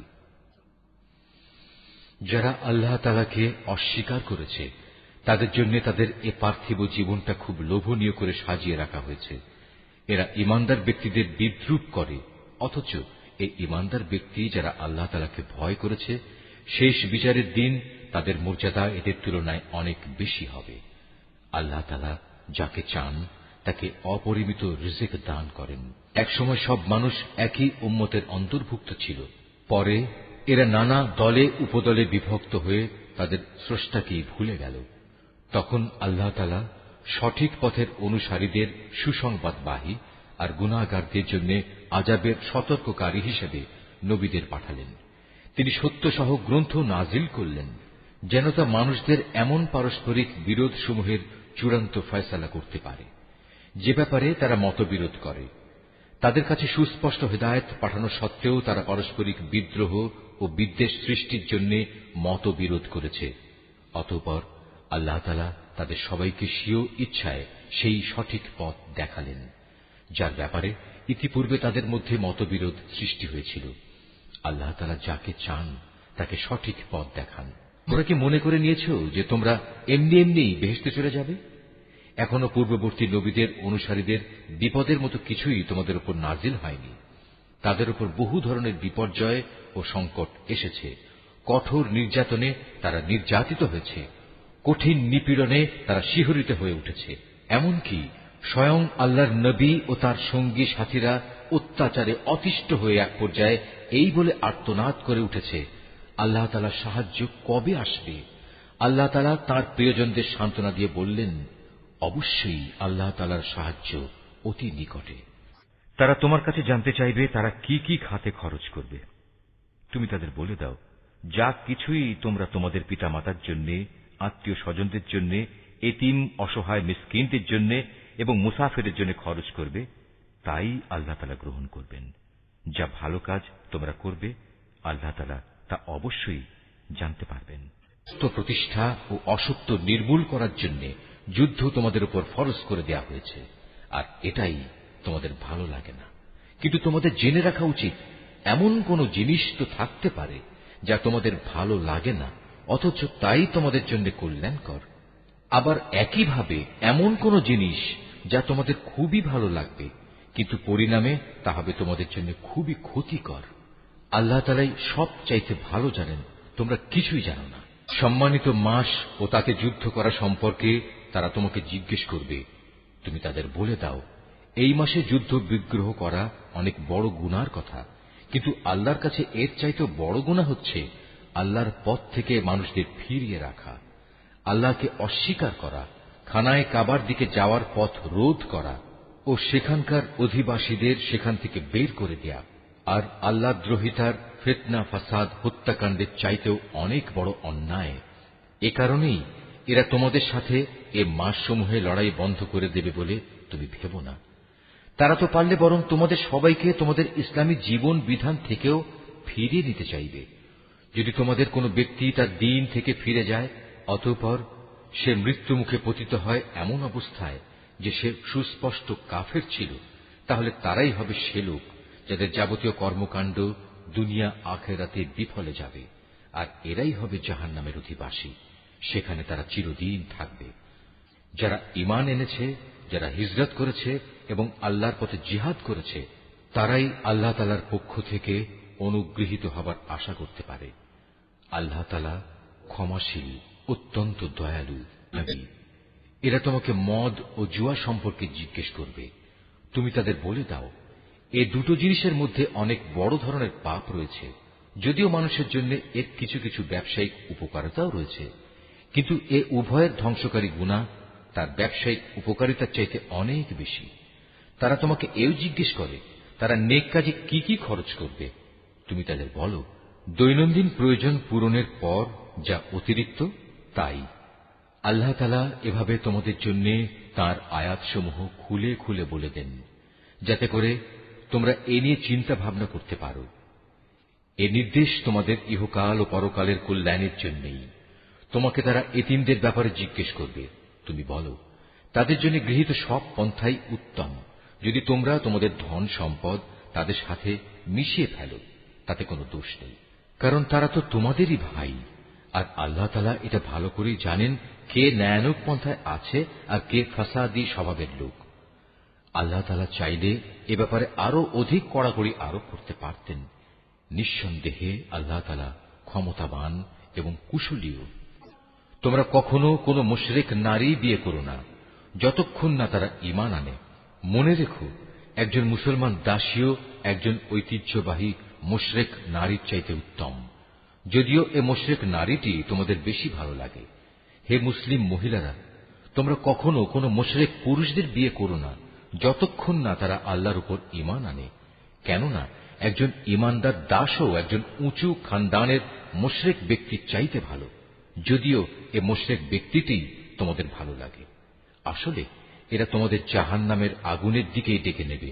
আর আল্লাহ তাআলা হামেশাই তার মোমেন বান্দাদের তার আদেশ বলে জান্নাত ও ক্ষমার দিকে আহ্বান জানান, এবং এজন্যে তিনি তার আয়াতসমূহ মানুষদের কাছে স্পষ্ট করে বর্ণনা করেন, যাতে করে তারা উপদেশ গ্রহণ করতে পারে।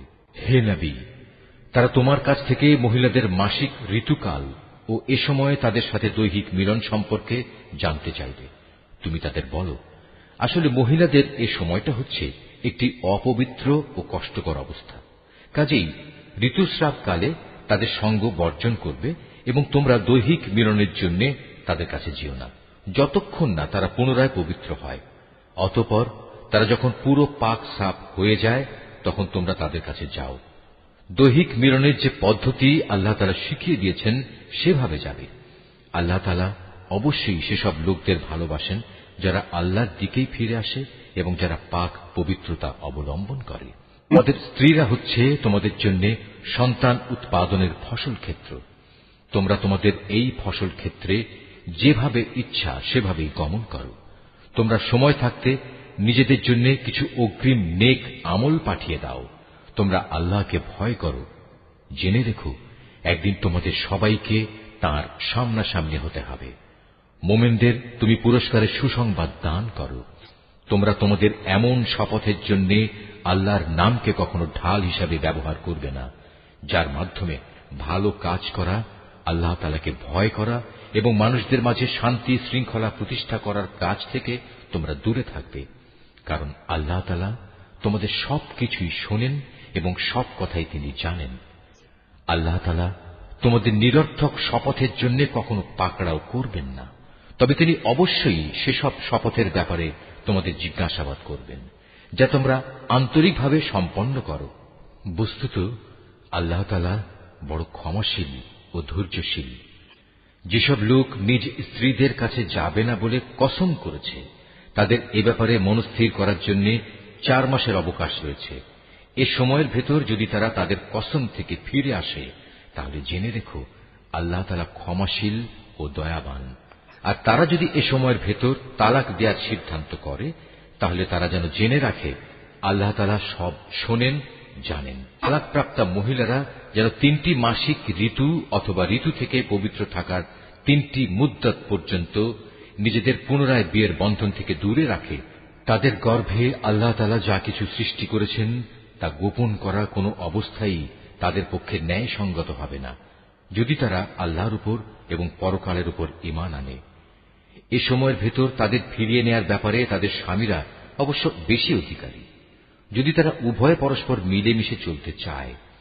পুরুষদের উপর নারীদের যেমন ন্যায়ানুগ অধিকার রয়েছে, তেমনি রয়েছে নারীদের উপর পুরুষের অধিকার। পারিবারিক ভরণ পোষণের দায়িত্বের কারণে তাদের উপর পুরুষের মর্যাদা একমাত্রা বেশি রয়েছে। আল্লাহ তাআলা বিপুল ক্ষমতার মালিক, তিনি পরম কুশলী। তালাক 2 বার মাত্র উচ্চারণ করা যেতে পারে। তৃতীয়বারের আগেই হয় সম্মান মর্যাদার সাথে তাকে ফিরিয়ে আনতে হবে, অথবা সহৃদয়তার সাথে তাকে চলে যেতে দেবে। তোমাদের জন্য এটা কোনো অবস্থায় ন্যায়সঙ্গত নয় যে বিয়ের আগে যা কিছু তোমরা তাদের দিয়েছ তা তাদের থেকে ফিরিয়ে নেবে। তবে আল্লাহর নির্দিষ্ট সীমারেখার ভেতরে থেকে স্বামী স্ত্রী একত্রে জীবন কাটাতে পারবে না এমন আশঙ্কা যদি দেখা দেয়, তখন আলাদা হয়ে যাওয়াটাই উত্তম। এমন অবস্থায় যদি তোমাদের ভয় হয় যে এরা আল্লাহর বিধানের গণ্ডির ভেতর থাকতে পারবে না, তাহলে স্ত্রী যদি স্বামীকে কিছু বিনিময় দেয় এবং তা দিয়ে বিচ্ছেদ ঘটিয়ে নেয়, তাহলে তাদের উভয়ের উপর এটা কোনো দূষণীয় বিষয় হবে না। জেনে রাখো, এটা হচ্ছে আল্লাহর নির্ধারিত সীমারেখা, তা কখনো অতিক্রম করো না। আর যারা আল্লাহর দেয়া সীমারেখা লঙ্ঘন করে তারা হচ্ছে সুস্পষ্ট জালেম। যদি সে তাকে তালাক দিয়েই দেয়, তাহলে তারপর এ স্ত্রী তার জন্য আর বৈধ হবে না। হ্যাঁ, যদি তাকে অপর কোনো স্বামী বিয়ে করে এবং নিয়ম মাফিক তাকে তালাক দেয় এবং পরবর্তী পর্যায়ে তারা যদি সত্যি মনে করে তারা এখন স্বামী স্ত্রীর অধিকার সম্পর্কে আল্লাহর সীমারেখা মেনে চলতে পারবে, তাহলে পুনরায় বিয়ে বন্ধনে ফিরে আসাতে তাদের উপর কোনো দোষ নেই। এটা হচ্ছে আল্লাহর বেঁধে দেয়া সীমারেখা। যারা এ সম্পর্কে অবগত আছে, আল্লাহ তাআলা তাদের জন্য এই নির্দেশ সুস্পষ্ট করে পেশ করেন। যখন তোমরা স্ত্রীদের তালাক দাও এবং তারা যখন তাদের অপেক্ষার সময় ইদ্যত পূর্ণ করে নেয়, তখন হয় মর্যাদার সাথে তাদের ফিরিয়ে আনো, নতুবা ভালোভাবে তাদের বিদায় করে দাও। শুধু কষ্ট দেওয়ার উদ্দেশ্যে কখনো তাদের আটকে রেখো না। এতে তোমরা আল্লাহর নির্ধারিত সীমারেখাই লঙ্ঘন করবে। আর যে ব্যক্তি এমন কাজ করে সে প্রকারান্তরে নিজের উপরই জুলুম করে। সাবধান, আল্লাহর নির্দেশ সমূহকে কখনো হাসি তামাশার বস্তু মনে করো না। স্মরণ করো, তোমরা ছিলে অজ্ঞ। আল্লাহ তাআলা তোমাদের উপর হেদায়েতের বাণী পাঠিয়ে নিয়ামত দান করেছেন। শুধু তাই নয়, তিনি তোমাদের জন্য জ্ঞান ও যুক্তিপূর্ণ কিতাব নাজিল করেছেন, যা তোমাদের দৈনন্দিন জীবনের নিয়ম কানুন বাতলে দেয়। অতএব তোমরা আল্লাহকে ভয় করো এবং জেনে রাখো, তিনি তোমাদের যাবতীয় কাজকর্ম সম্পর্কে সম্পূর্ণ ওয়াকিবহাল রয়েছেন। যখন তোমরা তোমাদের স্ত্রীদের তালাক দিয়ে দাও, অতঃপর তালাক প্রাপ্ত স্ত্রীরাও তাদের নির্ধারিত অপেক্ষার সময় ইদ্যত পালন শেষ করে নেয়, তখন তোমরা তাদের পছন্দ মতো স্বামীদের সাথে বিয়ের ব্যাপারে বাধা দিও না। যদি তারা বিয়ের জন্য সম্মানজনকভাবে কোনো ঐক্যমত্যে পৌঁছে থাকে, তোমাদের ভেতর যারা আল্লাহ তাআলা ও পরকালীন জীবনের উপর বিশ্বাস স্থাপন করে তাদের এ আদেশই দেয়া হচ্ছে। মূলত এটা তোমাদের জন্য অধিক সম্মানের এবং অনেক পবিত্র কর্মধারা, কারণ আল্লাহ তাআলা জানেন তোমরা কিছুই জানো না।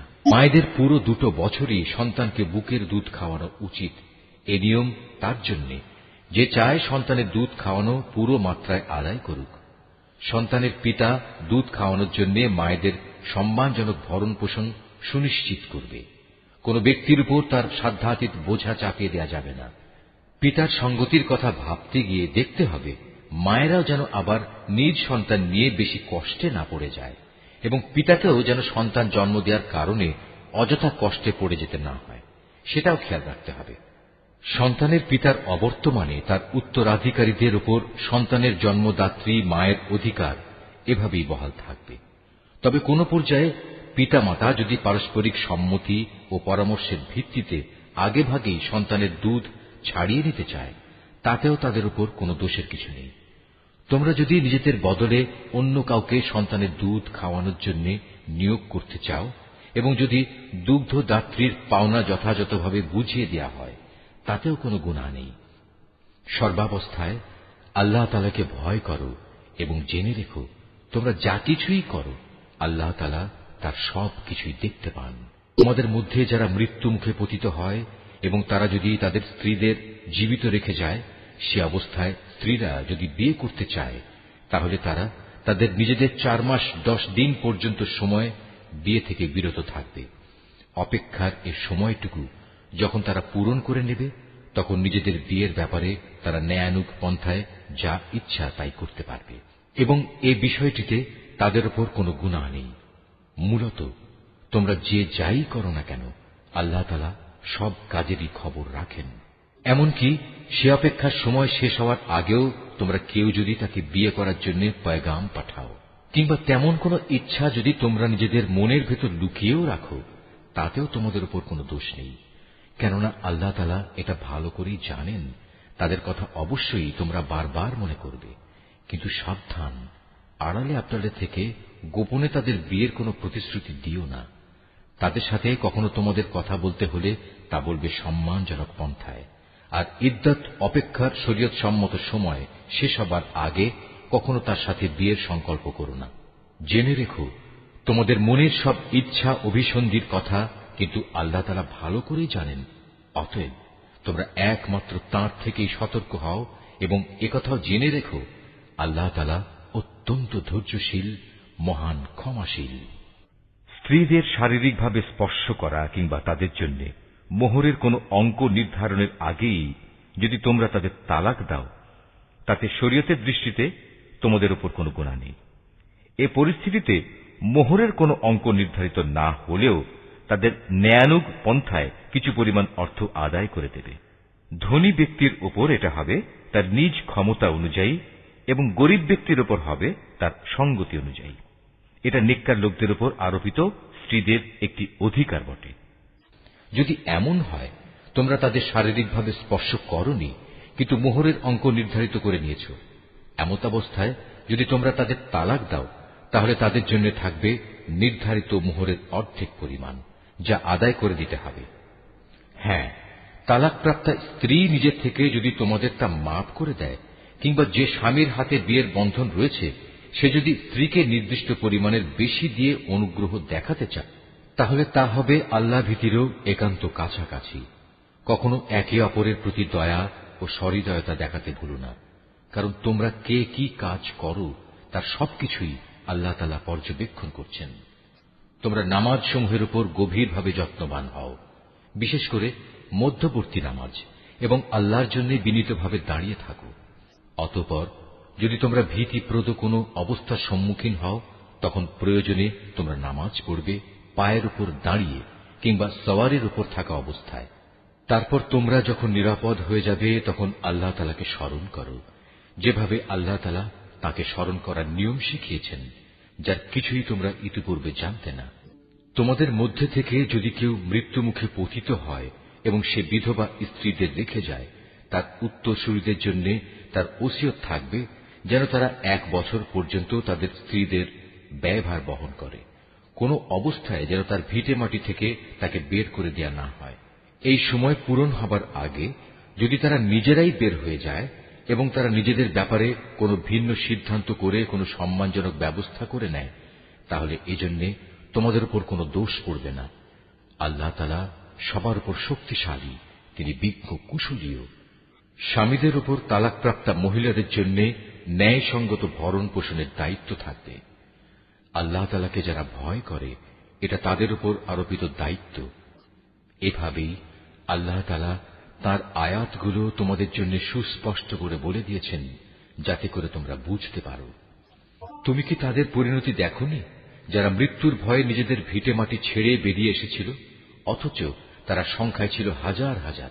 তাদের এ কাপুরুষোচিত আচরণে রুষ্ট হয়ে আল্লাহ তাআলা তাদের বললেন, তোমরা নিপাত হয়ে যাও। অতঃপর একসময় তাদের বংশধররা সাহসিকতার সাথে জালেমের মোকাবেলা করল। আল্লাহ তাআলা তাদের পুনরায় সামাজিক ও রাজনৈতিক জীবন দান করলেন। আল্লাহ তাআলা এ ধরনের সাহসী মানুষদের উপর সর্বদাই অনুগ্রহশীল, কিন্তু মানুষদের অধিকাংশই এজন্য আল্লাহর কৃতজ্ঞতা আদায় করে না। হে মুসলমানরা, কাপুরুষতা না দেখিয়ে তোমরা আল্লাহর পথে লড়াই করো এবং একথা ভালো করে জেনে রাখো, আল্লাহ তাআলা যেমন সব শোনেন তেমনি তিনি সবকিছু জানেনও। তোমাদের মধ্যে থেকে কে এমন হবে যে আল্লাহকে উত্তম ঋণ দেবে? যে কেউই আল্লাহকে ঋণ দেবে সে যেন জেনে রাখে, আল্লাহ তাআলা ঋণের সে অঙ্ক তার জন্য বহু গুণ বাড়িয়ে দেবেন। আল্লাহ তাআলা কাউকে ধনী আবার কাউকে গরিব করে দেন, আর সবশেষে তোমাদের ধনী গরিব সবাইকে তো একদিন তাঁর কাছেই ফিরে যেতে হবে।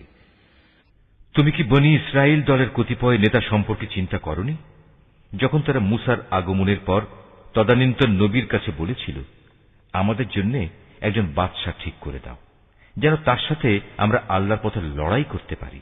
আল্লাহর সে নবী তাদের বলল, তোমাদের অবস্থা আগের লোকদের মধ্যে এমন হবে না তো যে আল্লাহ তাআলা তোমাদের লড়াইয়ের আদেশ দেবেন এবং তোমরা লড়াই করবে না?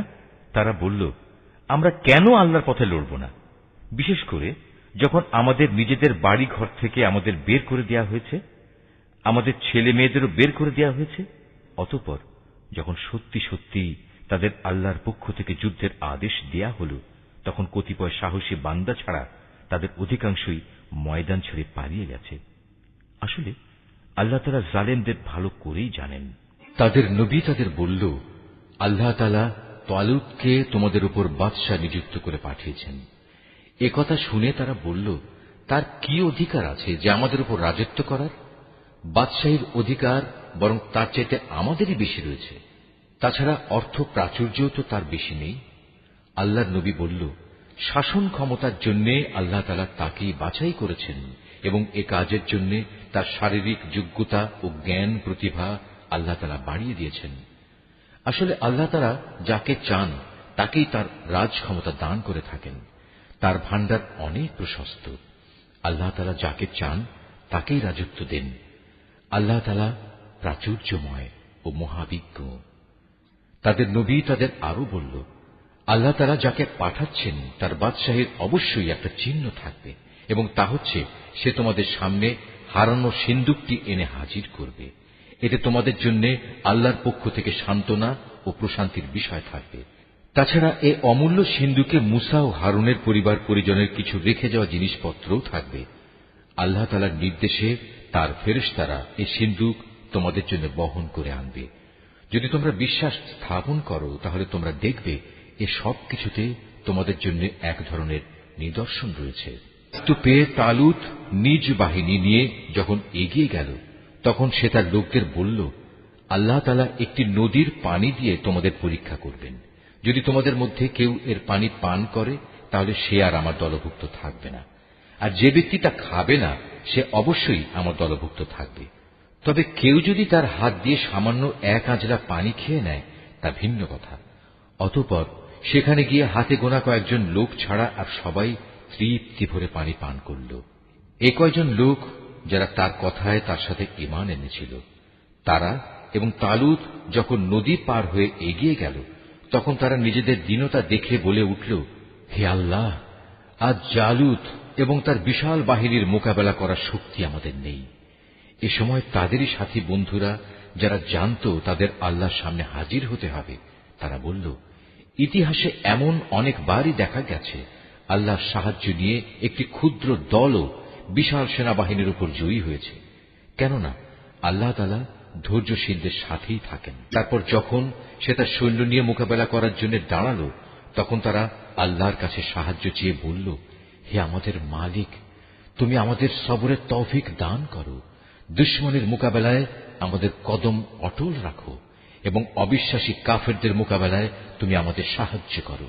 লড়াইয়ের ময়দানে তারা তাদের পর্যুদস্ত লাঞ্ছিত করে দিল এবং দাউদ আল্লাহর সাহায্য নিয়ে জালুতকে হত্যা করল। আল্লাহ তাআলা তাকে দুনিয়ার রাজত্ব দান করলেন এবং তাকে রাজ ক্ষমতা চালানোর কৌশল শিক্ষা দিলেন। আল্লাহ তাআলা তাকে নিজ ইচ্ছা মতো আরো বহু বিষয়ে জ্ঞান দান করলেন। আসলে আল্লাহ তাআলা যদি যুগে যুগে একদল লোককে দিয়ে আর একদল লোককে শায়েস্তা না করতেন তাহলে এই ভূখণ্ড ফিতনা ফাসাদে ভরে যেত, কিন্তু আল্লাহ তাআলা তা চাননি। কেননা আল্লাহ তাআলা এ সৃষ্টিকুলের উপর বড়ই অনুগ্রহশীল। এ কিতাবে বর্ণিত এ সব ঘটনা হচ্ছে আল্লাহর এক একটা নিদর্শন মাত্র, যা যথাযথভাবে আমি তোমাকে শুনিয়েছি। এর কোন ঘটনাই তো তুমি জানতে না। তুমি অবশ্যই আমার পাঠানো নবী রসুলদের একজন। যে নবী রসুলরা রয়েছে এদের কাউকে কারো উপর আমি বেশি মর্যাদা দান করেছি। এদের মধ্যে এমনও কেউ ছিল যাদের সাথে আল্লাহ তাআলা কথা বলেছেন এবং এর মাধ্যমে কারো মর্যাদা তিনি বাড়িয়ে দিয়েছেন। আমি মরিয়মের ছেলে ঈসাকে কতিপয় উজ্জ্বল নিদর্শন দিয়েছিলাম। অতঃপর পবিত্র রূহের মাধ্যমে তাকে আমি সাহায্য করেছি। আল্লাহ তাআলা চাইলে তাদের আগমনের পর যাদের কাছে এসব উজ্জ্বল নিদর্শন এসেছে তারা কখনো মারামারিতে লিপ্ত হতো না, কিন্তু রসুলদের পর তারা দলে উপদলে বিভক্ত হয়ে গেল। অতঃপর তাদের মধ্যে কিছু লোক ঈমান আনল আবার তাদের কিছু লোক আল্লাহ তাআলা ও তার নবীকে অস্বীকার করল, অথচ আল্লাহ পাক চাইলে এরা কেউই যুদ্ধ বিগ্রহে লিপ্ত হতো না, কিন্তু আল্লাহ তাআলা যা চান তাই করেন। হে ঈমানদাররা, তোমরা যারা ঈমান এনেছ, আমার দেয়া ধন সম্পদ থেকে আমার পথে ব্যয় করো সেদিনটি আসার আগে, যেদিন কোনো বেচাকেনা চলবে না, কোন রকম বন্ধুত্ব ভালোবাসাও কাজে আসবে না, না সেদিন কারো কাছ থেকে কোনো সুপারিশ গ্রহণ করা হবে। মূলত এদিনের অস্বীকারীরাই হচ্ছে জালেম। মহান আল্লাহ তাআলা, তিনি ছাড়া দ্বিতীয় কোনো ইলাহ নেই। তিনি চিরঞ্জীব, তিনি অনাদি সত্তা। ঘুম তো দূরের কথা, সামান্য তন্দ্রাও তাকে আচ্ছন্ন করে না। আসমান সমূহ ও জমিনে যা কিছু আছে তার সবকিছুরই একচ্ছত্র মালিকানা তাঁর। কে এমন আছে যে তার দরবারে বিনা অনুমতিতে সুপারিশ করবে? তাদের বর্তমান ভবিষ্যতের সবকিছুই তিনি জানেন। তার জানা বিষয়সমূহের কোনো কিছুই কারো জ্ঞানের সীমা পরিসীমার আয়ত্তাধীন হতে পারে না। তবে কিছু জ্ঞান যদি তিনি কাউকে দান করে থাকেন তবে তা ভিন্ন কথা। তার বিশাল সাম্রাজ্য আসমান জমিনের সবকিছুই পরিবেষ্টন করে আছে। এই উভয়টির হেফাজত করার কাজ কখনো তাকে পরিশ্রান্ত করে না। তিনি পরাক্রমশালী ও অসীম মর্যাদাবান। আল্লাহর দ্বীনের ব্যাপারে কোনো জোর জবরদস্তি নেই, কারণ সত্য এখানে মিথ্যা থেকে পরিষ্কার হয়ে গেছে। তোমাদের মধ্যে যদি কোনো ব্যক্তি বাতিল মতাদর্শকে অস্বীকার করে, আল্লাহর দেয়া জীবনাদর্শের উপর ঈমান আনে, সে যেন এর মাধ্যমে এমন এক শক্তিশালী রশি ধরল যা কোনোদিনই ছিঁড়ে যাবার নয়। আল্লাহ তাআলা সবকিছুই শোনেন এবং সবকিছুই জানেন। যারা আল্লাহর উপর ঈমান আনে, আল্লাহ তাআলাই হচ্ছেন তাদের সাহায্যকারী বন্ধু। তিনি জাহেলিয়াতের অন্ধকার থেকে তাদের ঈমানের আলোতে বের করে নিয়ে আসেন। অপরদিকে যারা আল্লাহকে অস্বীকার করে, বাতিল শক্তিসমূহই হয়ে থাকে তাদের সাহায্যকারী। তা তাদের দ্বীনের আলোক থেকে কুফরির অন্ধকারের দিকে নিয়ে যায়। এরাই হচ্ছে প্রকৃতপক্ষে জাহান্নামের অধিবাসী। সেখানে তারা চিরদিন থাকবে। তুমি কি সে ব্যক্তির অবস্থা দেখোনি যে ব্যক্তিকে আল্লাহ তাআলা দুনিয়ার রাষ্ট্র ক্ষমতা দেওয়ার পর সেই ইব্রাহিমের সাথে স্বয়ং মালিকের ব্যাপারে বিতর্কে লিপ্ত হল? বিতর্কের এক পর্যায়ে ইব্রাহিম বলল, আমার মালিক তিনি, যিনি সৃষ্টিকুলকে জীবন দান করেন, মৃত্যু দান করেন। সে বলল, জীবন মৃত্যু তো আমিও দিয়ে থাকি। ইব্রাহিম বলল, আমার আল্লাহ তাআলা পূর্ব দিক থেকে প্রতিদিন সূর্যের উদয় ঘটান। একবার তুমি তা পশ্চিম দিক থেকে বের করে দেখাও তো। এতে সত্য অস্বীকারী ব্যক্তিটি হতভম্ব হয়ে গেল। আসলে আল্লাহ তাআলা জালেম জাতিকে কখনো পথের দিশা দেন না। ঘটনাটি কি সেই ব্যক্তির মতো যে একটি বস্তির পাশ দিয়ে যাওয়ার সময় যখন দেখল তা বিধ্বস্ত হয়ে আপন অস্তিত্বের উপর মুখ থুবড়ে পড়ে আছে, তখন সে ব্যক্তি বলল, এ মৃত জনপদকে কিভাবে আল্লাহ তাআলা আবার পুনরুজ্জীবন দান করবেন? এক পর্যায়ে আল্লাহ তাআলা সত্যি সত্যি তাকে মৃত্যু দান করলেন এবং এভাবেই তাকে 100 বছর ধরে মৃত ফেলে রাখলেন। অতঃপর তাকে পুনরায় জীবিত করলেন। এবার জিজ্ঞেস করলেন, বলতে পারো তুমি কতকাল মৃত অবস্থায় কাটিয়েছ? সে বলল, আমি একদিন কিংবা একদিনের কিছু অংশ মৃত অবস্থায় কাটিয়েছি। আল্লাহ তাআলা বললেন, বরং এমনি অবস্থায় তুমি 100 বছর কাটিয়ে দিয়েছ। তাকিয়ে দেখো তোমার নিজস্ব খাবার ও পানীয়ের দিকে, দেখবে তা বিন্দুমাত্র পচেনি। তোমার গাধাটির দিকেও দেখো, তাও একই অবস্থায় আছে। আমি এসব এজন্যই দেখালাম যেন আমি তোমাকে মানুষদের জন্য পরকালীন জীবনের একটি জীবন্ত প্রমাণ হিসেবে উপস্থাপন করতে পারি। এই মৃত জীবের হাড় পাঁজরগুলোর দিকে তাকিয়ে দেখো, তুমি নিজেই দেখতে পাবে আমি কিভাবে তা একটার সাথে আরেকটা জোড়া লাগিয়ে নতুন জীবন দিয়েছি। অতঃপর কিভাবে তাকে আমি গোশতের পোশাক পরিয়ে দিয়েছি। অতএব এভাবে আল্লাহর দেখানো এ বিষয়টি যখন তার কাছে পরিষ্কার হয়ে গেল, তখন সে বলে উঠল, আমি এটা জানি, অবশ্যই আল্লাহ তাআলা সব কিছুর উপর ক্ষমতাবান। যখন ইব্রাহিম বলল, হে মালিক, মৃতকে তুমি কিভাবে পুনরায় জীবিত করো তা আমাকে একটু দেখিয়ে দাও। আল্লাহ তাআলা বললেন, কেন, না দেখে কি তুমি বিশ্বাস করো না? ইব্রাহিম বলল, হ্যাঁ প্রভু, আমি বিশ্বাস করি, কিন্তু এর দ্বারা আমার মন একটু সান্ত্বনা পাবে, এই যা। আল্লাহ তাআলা বললেন, তুমি বরং এক কাজ করো, 4টি পাখি ধরে আনো, অতঃপর আস্তে আস্তে এই পাখিগুলোকে তোমার কাছে পোষ মানিয়ে নাও, যাতে ওদের নাম তোমার কাছে পরিচিত হয়ে যায়। তারপর তাদের শরীর কেটে কয়েক টুকরায় ভাগ করো, তাদের কাটা এক একটি টুকরো এক একটি পাহাড়ের উপর রেখে এসো, অতঃপর ওদের সবার নাম ধরে তুমি ডাকো। দেখবে জীবন্ত পাখিতে পরিণত হয়ে ওরা তোমার কাছে দৌড়ে আসবে। তুমি জেনে রাখো, আল্লাহ তাআলা মহা শক্তিশালী, বিজ্ঞ, কুশলী। নিজেদের ধন সম্পদ আল্লাহ তাআলার পথে খরচ করে তাদের উদাহরণ হচ্ছে একটি বীজের মতো, যে বীজটি বপন করার পর তা থেকে একে একে 7টি শীষ বেরুল, আবার এর প্রতিটি শীষে রয়েছে 100 শস্য দানা। আসলে আল্লাহ তাআলা যাকে চান তাকে বহু গুণ বৃদ্ধি করে দেন। আল্লাহ তাআলা অনেক প্রশস্ত, অনেক বিজ্ঞ।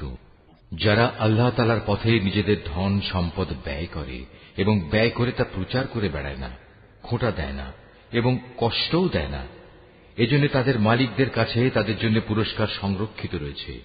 শেষ বিচারের দিন এদের কোনো ভয় নেই, তাদের সেদিন দুশ্চিন্তাগ্রস্ত হতে হবে না।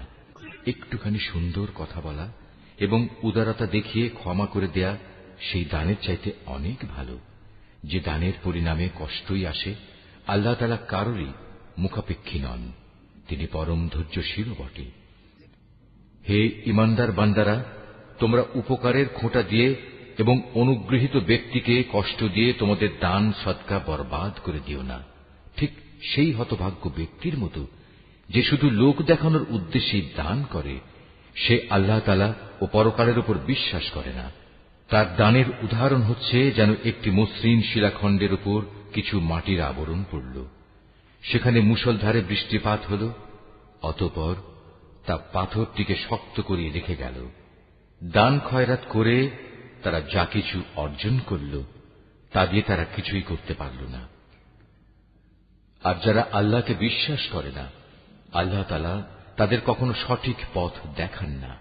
অপরদিকে যারা আল্লাহ তাআলার সন্তুষ্টির জন্য এবং নিজেদের মানসিক অবস্থা আল্লাহর পথে সুদৃঢ় রাখার জন্য নিজেদের ধন সম্পদ ব্যয় করে, তাদের উদাহরণ হচ্ছে যেন তা কোনো উঁচু পাহাড়ের উপত্যকায় একটি সুসজ্জিত ফসলের বাগান। যদি সেখানে প্রবল বৃষ্টিপাত হয় তাহলে ফসলের পরিমাণ দ্বিগুণ হয়, আর প্রবল বৃষ্টিপাত না হলেও বৃষ্টির শিশির বিন্দুগুলোই ফসলের জন্য যথেষ্ট হয়। আল্লাহ তাআলা ভালো করে পর্যবেক্ষণ করেন তোমরা কে কি কাজ করো। তোমাদের কেউ কি চাইবে যে তার কাছে ফলে ফুলে সুশোভিত একটি বাগান থাকুক, যাতে খেজুর ও আঙুর সহ বিভিন্ন ধরনের ফলমূল থাকবে, তার তলদেশ দিয়ে আবার প্রবহমান থাকবে কতিপয় ঝর্ণাধারা, আর এর ফল ভোগ করার আগেই বাগানের মালিক বয়সের ভারে নুয়ে পড়বে এবং তার কিছু দুর্বল সন্তান থাকবে। এই অবস্থায় হঠাৎ করে এক আগুনে বাতাস এসে তার সব স্বপ্ন জ্বালিয়ে দিয়ে যাবে। এভাবেই আল্লাহ তাআলা তার নিদর্শনগুলো তোমাদের কাছে সুস্পষ্টভাবে বর্ণনা করেন, যাতে তোমরা আল্লাহ তাআলার এসব কথার উপর চিন্তা গবেষণা করতে পারো। হে ঈমানদার লোকেরা, তোমরা নিজেরা যা অর্জন করেছ সে পবিত্র সম্পদ এবং যা আমি জমিনের ভেতর থেকে তোমাদের জন্য বের করে এনেছি তার থেকে একটি উৎকৃষ্ট অংশ আল্লাহর পথে ব্যয় করো। আল্লাহর জন্য এমন নিকৃষ্টতম জিনিসগুলো বেছে রেখে তার থেকে ব্যয় করো না, যা অন্যরা তোমাদের দিলে তোমরা তা গ্রহণ করবে না। অবশ্য যা কিছু তোমরা অনিচ্ছাকৃতভাবে গ্রহণ করো তা আলাদা। তোমরা জেনে রেখো, আল্লাহ তাআলা তোমাদের দানের মুখাপেক্ষী নন, সব প্রশংসার মালিক তো তিনিই। শয়তান সব সময় তোমাদের অভাব অনটনের ভয় দেখাবে এবং সে নানাবিধ অশ্লীল কর্মকাণ্ডের আদেশ দেবে। আর আল্লাহ তাআলা তোমাদের তাঁর কাছ থেকে অসীম বরকত ও ক্ষমার প্রতিশ্রুতি দিচ্ছেন এবং সেদিকেই তিনি তোমাদের ডাকছেন। আল্লাহ তাআলা প্রাচুর্যময় ও সম্যক অবগত। আল্লাহ তাআলা যাকে চান তাকে একান্তভাবে তাঁর পক্ষ থেকে বিশেষ জ্ঞান দান করেন, আর যে ব্যক্তিকে আল্লাহ তাআলার সেই বিশেষ জ্ঞান দেওয়া হল সে যেন মনে করে তাকে প্রচুর কল্যাণ দান করা হয়েছে।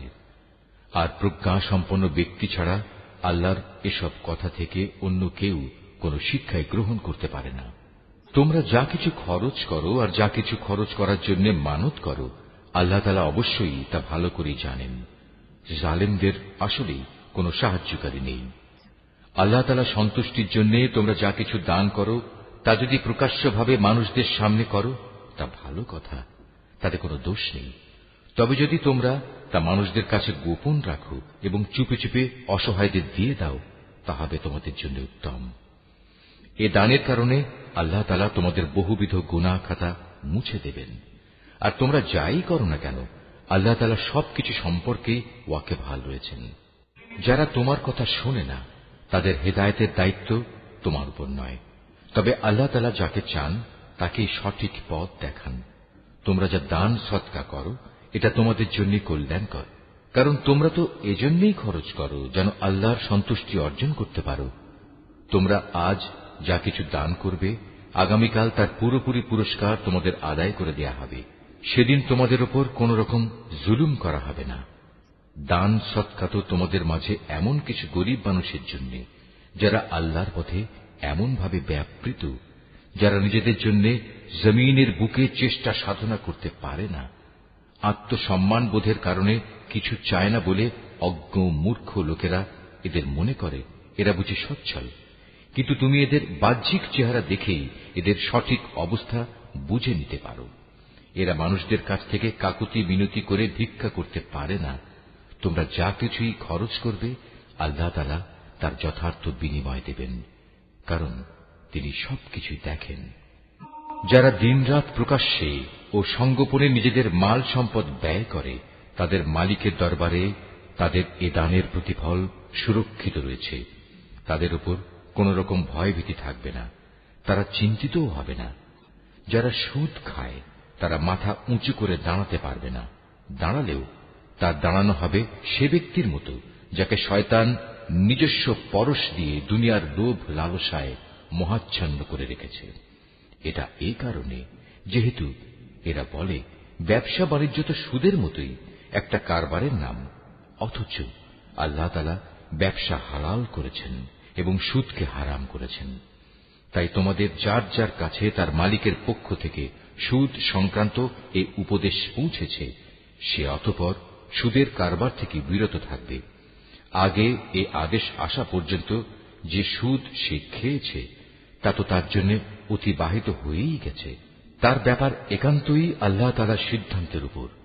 কিন্তু এরপর যে ব্যক্তি আবার সুদী কারবারে ফিরে আসবে, তারা অবশ্যই জাহান্নামের অধিবাসী হবে, সেখানে তারা চিরদিন থাকবে। আল্লাহ তাআলা সুদ নিশ্চিহ্ন করেন, অপরদিকে দান সৎকার পবিত্র কাজকে তিনি উত্তরোত্তর বৃদ্ধি করেন। আল্লাহ তাআলা তার নিয়ামতের প্রতি অকৃতজ্ঞ পাপিষ্ঠ ব্যক্তিদের কখনো পছন্দ করেন না। তবে যারা সত্যিকার অর্থে আল্লাহ তাআলার উপর ঈমান এনেছে এবং ভালো কাজ করেছে, নামাজ প্রতিষ্ঠা করেছে, যাকাত আদায় করেছে, তাদের সেদিন কোনো ভয় থাকবে না, তারা সেদিন চিন্তিতও হবে না। ঈমানদার লোকেরা, তোমরা সুদের ব্যাপারে আল্লাহকে ভয় করো। আগের সুদী কারবারের যেসব বকেয়া আছে তোমরা তা ছেড়ে দাও, যদি সত্যিই তোমরা আল্লাহর উপর ঈমান আনো। যদি তোমরা এমনটি না করো, তাহলে অতঃপর আল্লাহ তাআলা ও তাঁর রাসূলের পক্ষ থেকে তোমাদের বিরুদ্ধে যুদ্ধের ঘোষণা থাকবে। আর যদি এখনো তোমরা আল্লাহর দিকে ফিরে আসো, তাহলে তোমরা তোমাদের মূলধন ফিরে পাবার অধিকারী হবে। সুদী কারবার দ্বারা অন্যের উপর জুলুম করো না, তোমাদের উপরও অতঃপর সুদের জুলুম করা হবে না। সে ঋণ গ্রহীতা ব্যক্তি কখনো যদি অভাবগ্রস্ত হয়ে পড়ে, তাহলে তার উপর চাপ দিও না, বরং তার সচ্ছলতা ফিরে আসা পর্যন্ত তাকে অবকাশ দাও। আর যদি তা মাফ করে দাও, তাহলে তা হবে তোমাদের জন্য অতি উত্তম কাজ। যদি তোমরা ভালোভাবে জানো, তাহলে তাই করো। সেদিনটিকে ভয় করো যেদিন তোমাদের সবাইকে আল্লাহর দিকে ফিরিয়ে নেওয়া হবে। সেদিন প্রত্যেক মানব সন্তানকে জীবনভর কামাই করা পাপ পুণ্যের পুরোপুরি ফলাফল দিয়ে দেয়া হবে। কারো উপর সেদিন কোন ধরনের জুলুম করা হবে না। ঈমানদার বান্দারা, তোমরা যখন পরস্পরের সাথে নির্দিষ্ট একটি সময়ের জন্য ঋণের চুক্তি করো, তখন তা লিখে রাখো। তোমাদের মধ্যকার যে কোনো একজন লেখক সুবিচারের ভিত্তিতে এ চুক্তিনামা লিখে দেবে। যাকে আল্লাহ তাআলা লেখা শিখিয়েছেন সে যেন কখনো লিখতে অস্বীকৃতি না জানায়। লেখার সময় ঋণ গ্রহীতা লেখককে বলে দেবে কি কি শর্ত সেখানে লিখতে হবে। এ পর্যায়ে লেখককে অবশ্যই তার মালিক আল্লাহ তাআলাকে ভয় করা উচিত। চুক্তিনামা লেখার সময় লক্ষ্য রাখতে হবে তার কিছু যেন বাদ না পড়ে। যদি সে ঋণ গ্রহীতা অজ্ঞ, মূর্খ এবং সব দিক থেকে দুর্বল হয়, অথবা চুক্তিনামার কথাবার্তা বলে দেওয়ার ক্ষমতাই তার না থাকে, তাহলে তার পক্ষ থেকে তার কোন অভিভাবক ন্যায়ানুগ পন্থায় বলে দেবে কি কি কথা লিখতে হবে। তদুপরি তোমাদের মধ্যে থেকে দুইজন পুরুষকে এ চুক্তিপত্রে সাক্ষী বানিয়ে নিও। যদি দুইজন পুরুষ একত্রে পাওয়া না যায়, তাহলে একজন পুরুষ এবং দুজন মহিলা সাক্ষী হবে, যাতে করে তাদের একজন ভুলে গেলে দ্বিতীয় জন তাকে স্মরণ করিয়ে দিতে পারে। এমন সব লোকদের মধ্যে থেকে সাক্ষী নিতে হবে যাদের উভয় পক্ষ পছন্দ করবে। সাক্ষীদের যখন সাক্ষী প্রদানের জন্য ডাকা হবে তখন তারা তা অস্বীকার করবে না। লেনদেনের সময় পরিমাণ ছোট হোক কিংবা বড় হোক, দিনক্ষণ সহ তা লিখে রাখার ব্যাপারে অবহেলা করো না। এটা আল্লাহর কাছে ন্যায্যতর ও সাক্ষ্য দানের ক্ষেত্রে অধিক মজবুত ভিত্তির উপর প্রতিষ্ঠিত, এবং পরবর্তীকালে যাতে তোমরা সন্দিগ্ধ না হও তার সমাধানের জন্যও এটা নিকটতর পন্থা। যা কিছু তোমরা নগদ হাতে হাতে আদান প্রদান করো তা সব সময় না লিখলেও তোমাদের কোনো ক্ষতি নেই, তবে ব্যবসায়িক লেনদেনের সময় অবশ্যই সাক্ষী রাখবে। দলিলের লেখক ও চুক্তিনামার সাক্ষীদের কখনো তাদের মত বদলানোর জন্য কষ্ট দেয়া যাবে না। তারপরেও তোমরা যদি তাদের এ ধরনের যাতনা প্রদান করো তাহলে জেনে রেখো তা হবে তোমাদের জন্য একটি মারাত্মক গুনাহ। এ ব্যাপারে আল্লাহ তাআলা তোমাদের সব কিছুই শিখিয়ে দিচ্ছেন, কেননা আল্লাহ তাআলা সব কিছুই জানেন। যদি তোমরা কখনো সফরে থাকো এবং এ কারণে ঋণের চুক্তি লেখার মতো কোনো লেখক না পাও, তাহলে চুক্তি লেখার বদলে কোনো জিনিস বন্ধক রেখে দাও। যখন তোমাদের কোনো ব্যক্তি অপর ব্যক্তিকে কোনো বন্ধকি জিনিসের ব্যাপারে বিশ্বাস করে, এমতাবস্থায় যে ব্যক্তিকে বিশ্বাস করা হয়েছে তার উচিত সেই আমানত যথাযথ ফেরত দেয়া এবং আমানতের ব্যাপারে আল্লাহ তাআলাকে ভয় করা, যিনি তার মালিক। তোমরা কখনো সাক্ষ্য গোপন করো না। যে ব্যক্তি তা গোপন করে সে অবশ্যই অন্তরের দিক থেকে পাপিষ্ঠ সাব্যস্ত হয়। বস্তুত আল্লাহ তাআলা তোমাদের যাবতীয় কাজকর্মের ব্যাপারে সম্যক অবগত রয়েছেন। আসমান জমিনে যা কিছু আছে তা সবই আল্লাহ তাআলার জন্য। তোমরা তোমাদের মনের ভেতরে যা কিছু আছে তা যদি প্রকাশ করো কিংবা তা গোপন করো, আল্লাহ তাআলা একদিন তোমাদের কাছ থেকে এর পুরোপুরি হিসাব গ্রহণ করবেন। এরপর তিনি যাকে ইচ্ছা তাকে মাফ করে দেবেন, আবার যাকে ইচ্ছা তাকে তিনি শাস্তি দেবেন। আল্লাহ তাআলা সব কিছুর উপর ক্ষমতাবান। আল্লাহর রসূল সে বিষয়ের উপর ঈমান এনেছে যা তার উপর তার মালিকের পক্ষ থেকে নাযিল করা হয়েছে, আর যারা সে রসূলের উপর বিশ্বাস স্থাপন করেছে তারাও সে একই বিষয়ের উপর ঈমান এনেছে। এরা সবাই ঈমান এনেছে আল্লাহর উপর, তার ফেরেশতাদের উপর, তার কিতাব সমূহের উপর, তার রসূলদের উপর। তারা বলে, আমরা তার পাঠানো নবী রসূলদের কারো মাঝে কোন রকম পার্থক্য করি না। আর তারা বলে, আমরা তো আল্লাহর নির্দেশ শুনেছি এবং তা মেনেও নিয়েছি। হে আমাদের মালিক, আমরা তোমার ক্ষমা চাই এবং আমরা জানি আমাদের একদিন তোমার কাছেই ফিরে যেতে হবে। আল্লাহ তাআলা কখনো কাউকেই তার শক্তি সামর্থ্যের বাইরে কোনো কাজের দায়িত্ব চাপিয়ে দেন না।